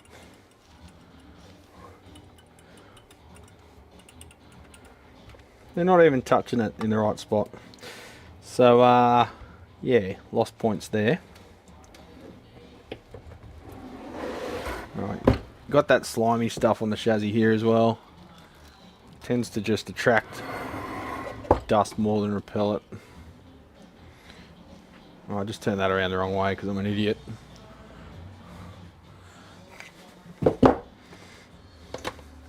Hey!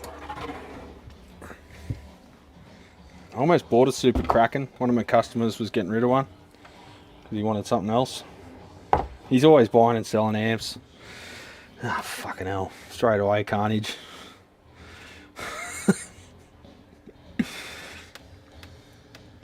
Yeah, so you're selling his. I could have got it for like $2,000. Well, I think it was like 1,500, $2,000, something like that. I remember thinking at the time, fuck, that's not a bad price. But yeah, there was things going on.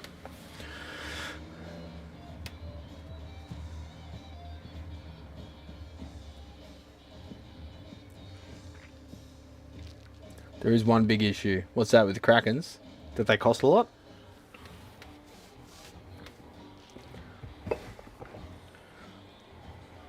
Shake hands with beef. All right, so we've got a cement resistor floating up in midair. I keep hearing something like someone's outside. It's freaking me out. No one's there, bro. Chillax. So I think there's going to be some board lifting and turreting required here, but it's not the end of the world. You can you can undo the pots on the front panel and just swing the whole kit and caboodle upwards to work on the other side, because there's a massive burnt trace there and looks like a fire's taken place on the board. And there's a resistor in its place which has got so hot that it's burnt off. So someone's been trying to drop the HT because that's on the center tap. Yeah, I believe they've been trying to drop the HT by using a center tap resistor. Or maybe not, because there was an original resistor under it, but it's burnt the trace. Either way, a fire has taken place. It's probably still functioning. Someone's desoldered the whole works in the past, because you can see all the jackets melted. Some rework down here. Same stupid carbon comps they use in everything. Same stupid tantalums they use in everything. Got a replaced screen grid resistor.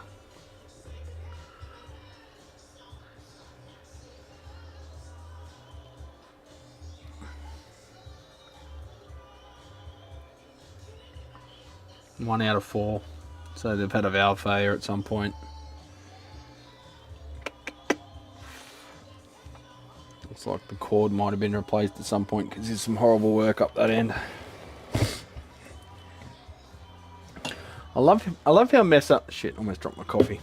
I love how Mesa think that you can just attach a fucking screw. Like, you can just attach a screw to a fucking washer and just put it on fucking powder coat, and that's like that's like how you ground a terminal.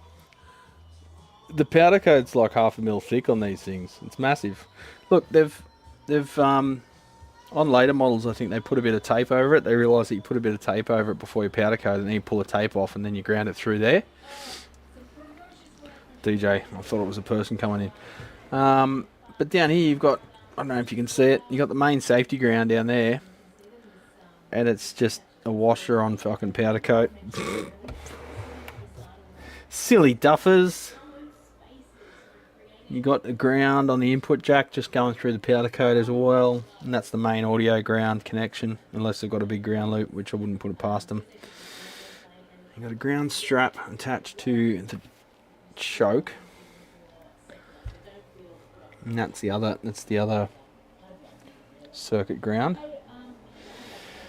So it's like, how much do you do, champions? Do you dig in and make the thing like it should be, or do you just go, it's a messer? It's noisy because it's a messer and everyone accepts that. Is that an alligator clip holding in an orange drop? Where? I guess not, as you've not called it out. Holding in an orange drop. Not sure what you're seeing.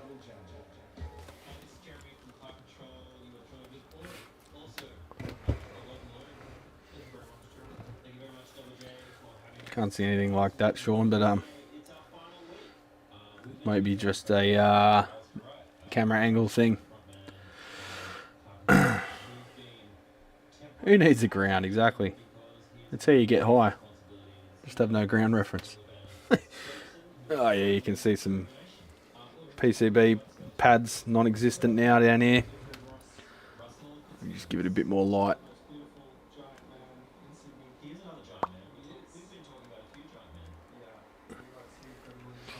You can see down in there, that pad's just gone. Gone. No pad. This one's almost gone. Because someone's replaced this resistor because that's the old one out. It's probably the bias supply. Over here, same deal. Everywhere there's rework, there's just no pad left. No pad at all. Still got part of a lead poking up, but they've just paralleled it with a nearby resistor. Soldering iron's taken off segment of resistor coating down there because they've shoved their iron so hard at the resistor. There's bits falling off. But that's the main source of concern down here. You got all this burn damage down here, missing traces, missing pads. Oh look, you got solder splashes floating around too. Big chunk of solder just on the board. Little tweezers. What was I saying about not minding these hands? Look, pretty much everything with Messrs goes back to their PCBs. They've just got the shittest PCBs known to man. If they sorted their PCBs out, they'd actually be pretty formidable amps, but they never did. And they doggedly continued the same layout methods their entire career.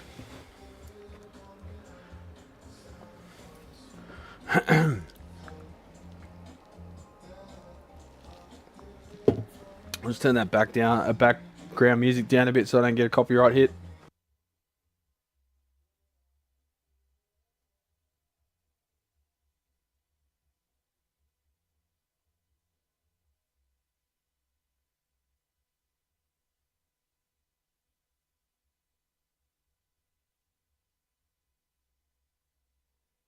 Alright, Jammies, let's fire it up. See what happens.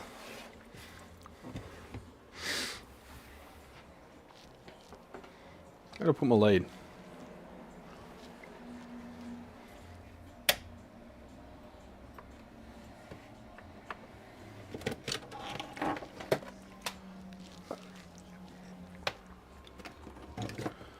Ah, it's just complaining about the attached leads and then I go to plug in an IEC. Not smart.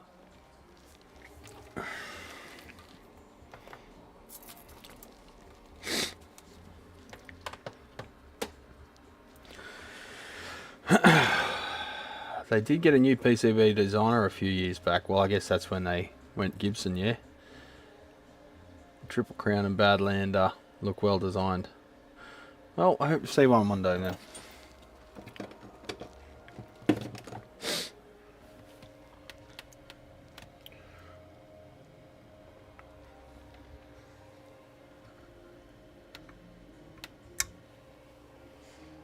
Ground switch disabled, good.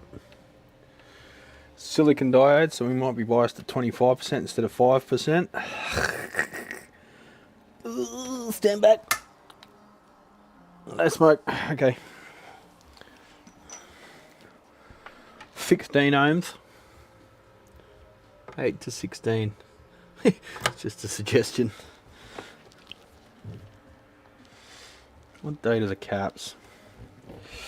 1994. It's only 10 years younger than me.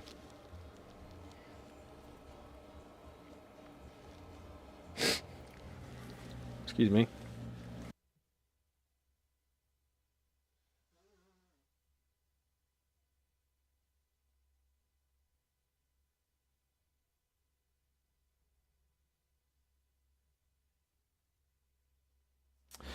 Yeah, no smell in this one, Lyle. I know the smell you're talking about, and I've only encountered that in a couple of Studio or DC caliber series. Not sure if they stopped using it at some point. The conformal coat or whatever. What?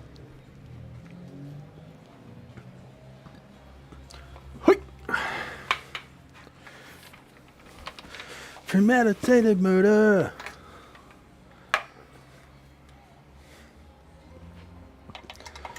wondering why my live streams only get about 1,000 views, and then I'm screaming premeditated murder and repeatedly. Maybe that's got something to do with it.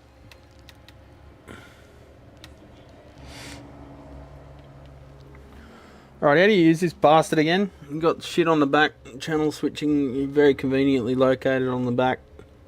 Channel gain, clean, rhythm, what? Option paralysis. Orange channel gain, variable high gain, normal, clean, rhythm, what? I don't fucking know. Channel cloning. Trademark, of course.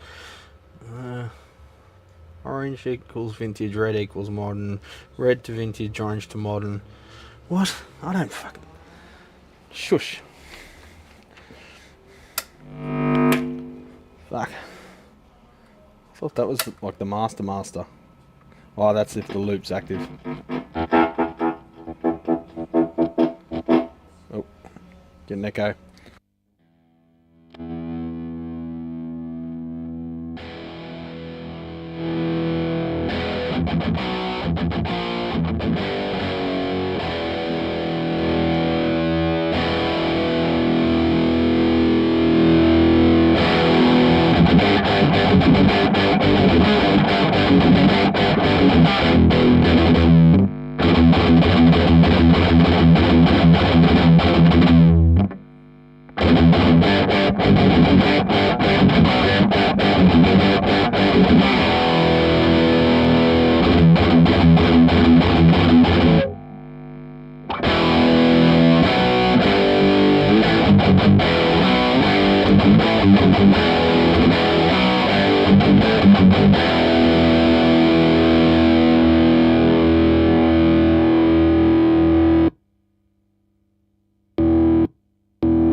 Sorry, James.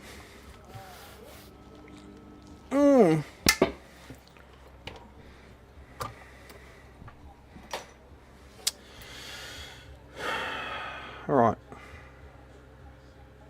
I think I can throw a price at this one. Since we know it's working, I want to lift the board and get in there and do a bit of cleanup. Replace the remaining screen grid carbon comps with metal film. Clean that shit off the chassis. Put some turrets where the board's cooked. Try and scrape away the detritus in the area. Figure out what's going on with that resistor there and what it used to do. It's near the center tap. Actually, that's not the center tap. I'm going off fender colouring. That's the dropper for the low voltage supplies. Yeah, because the fender center tap, I think, was red and blue. But yeah, on this, that's the low voltage tap. So that's instead of being used for the bias, because that would be too logical. Oh no, it is being used for the bias, but the low voltage supplies are getting pulled off it as well. Replace the heater balance resistors that are currently look like half watt carbon comp. Replace them with half watt fusible carbon film. Lift them off the board in case something does go wrong. It won't fry the board in that area. Where's the main silicon rectos? Are over there. They look alright. Replace the balance resistors with metal film. Got another customer, sorry.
It was a bit disappointing. Looking for a cheap guitar. I don't really have any. I kind of got sick of dealing cheap instruments because people don't expect them to perform cheaply. So say you got a $300 guitar. Say it doesn't play perfectly or the frets aren't perfect. You can't get the action razor sharp. With a little bit of buzz, little finish imperfections. People don't accept that on cheap guitars anymore as they used to. They go, it's cheap, whatever. These days they're like, looking for returns if it's not perfect. And every time they do a return, the fucking credit card company keeps their fee. Or, you know, whatever processing, PayPal or whatever keeps their fee. In theory, you could send a business broke by buying the same product every day and returning it every 5 minutes. If you did that constantly for a whole day, the fees would add up and you could send a business broke. So, yeah, I'm not really keen on selling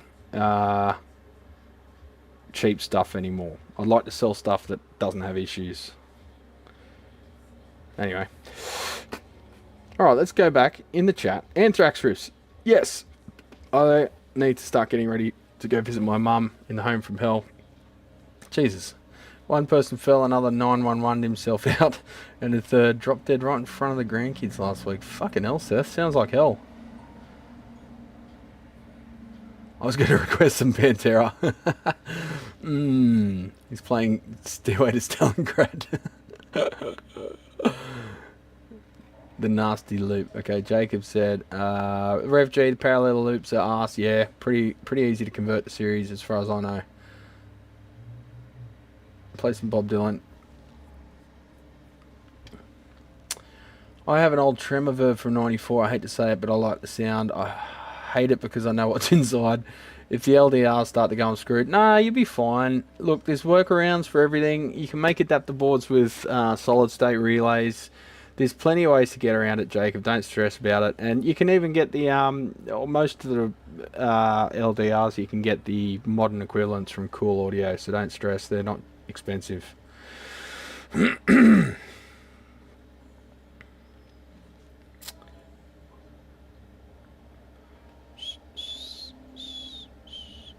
That's the thing, Jason. So many people conflate text view of I hate messing with I hate how they sound. I like the way this sounds. I think it sounds good. My tech here doesn't mind them any more than any other amp. He's been a factory authorised service centre since like the 80s. Sweet. See, the thing with messes is they're also radically different from each other too. Not in the circuit, but in the construction methods. They're like, they'll do completely different shit from one to the next. So you never know off the top of your head how much labour is going to cost until you look at the thing and figure out how it comes apart.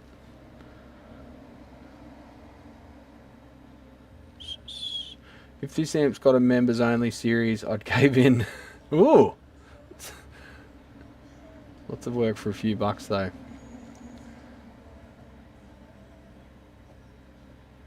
Oh, I guess I have to do a late members only series.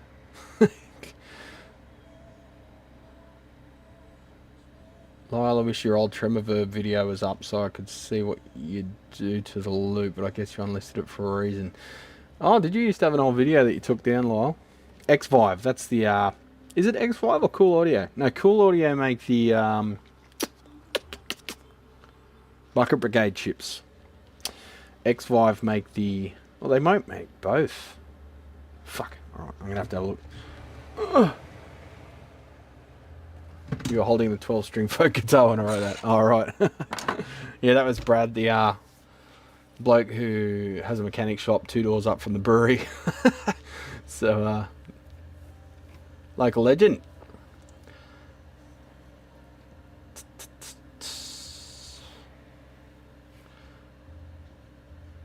Just one sec. X5, XVV. X5 Audio homepage. Alright, let's have a look at what they offer. Ooh, Beth Gibbons is on. Audio products.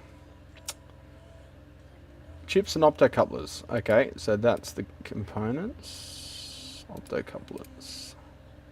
They also make products, like finished products, effect pedal, power supplies, accessories, in-ear monitors, wireless systems. They seem to have a focus on, like, wireless stuff. Yeah, so okay, so they make both. They make the MN3005, MN3007, MN3009 replacements that were originally the Panasonics. It's pretty weird that they manufacture like components as well as like products. I guess Yamaha and shit used to. So what's Cool Audio do? Who am I getting it mixed up? Okay, so they make semiconductors too. Okay. What? Vacuum tubes? What? Branded semiconductors. On semi. Okay. Why have you got 7 entries out of 740? Why do these boxes exist? I still don't understand. Just show me everything, you fucking... Yeah. Alright, so they're third parties. Vacuum tubes. Bugera. I've got some of them. They're actually not bad. I think they were... Shiguang? I don't know how to say it. 18 by 18 USB compliant interface. Wow. 128 channel. Huh? Give me a data sheet. Oh. Come back, Joey Jojo. It's got an ARM processor built in. Holy fuck. Firewire? Who uses that? USB 2? Well, where's the bloody data sheet, mate? It's not a data sheet. TC Electronic. I don't know what this is. Copy. So TC Electronics now owned by Behringer. So... What? That just downloaded a PDF. It's the same PDF! What is this mythical device that doesn't seem to have any... That's... What?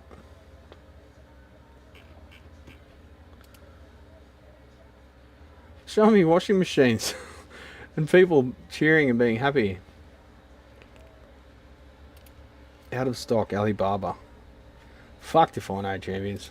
Sounds like a ghost company. Like this guy's really in a lab somewhere. Like, it's a stock photo, bro. Don't bullshit me. Old mate's not working on semiconductors. That's an air compressor. I don't know what any of this means. It's all meaningless to me. $3.90. What? Okay.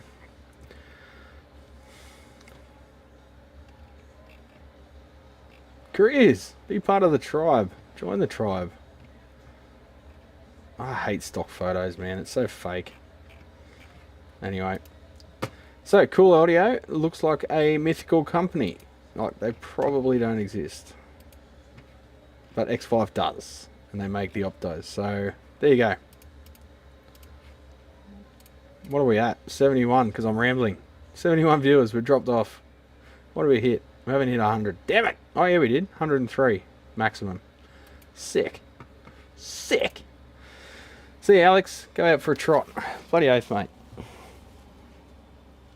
Chinese make point-to-point tube amps, guitar amps. Yeah, I'm sure they do. It's like Mr. Robot. Is that a show? I haven't watched that. I should watch it. It looks good. It might be depressing, though. And I don't want to be depressed. There's enough to be depressed about how it is. X5 tried to give me free wireless systems for product videos? Really? So you didn't take it? I'll take free shit. I'm not going to take stuff that they want me to glaze, though. If it's shit. What the fuck? Try a muffler, bro. Anyway, I'm going to go. Because I'm rambling and I've lost all direction now. I need to stop, eat something, and I need to recenter myself. And go again. Battle the rest of the day. So I'm going to leave yous and love yous. It's 4 hours. I think that's enough. Greedy bastards. So take it squeezy. And, yeah. Stuff. Hopefully I'll have some videos coming out over the weekend. I don't know when I'm going to edit them though. Maybe Monday, but I'm busy. I'm busy every day, so I don't really have time to do anything, including edit videos. But I don't know, I'll figure it out. I've got to go fix the dryer. Fuck, sorry to hear that, Rick. Face those dryer demons, mate. Throw it in the bin, buy a new one. It wouldn't be something I'd use. Okay, are they cheap shit done? I don't know. I'll look into it. All right, take it easy, legends. Have a good one. I'm going to go have something to eat and rock out with my book out and learn things. See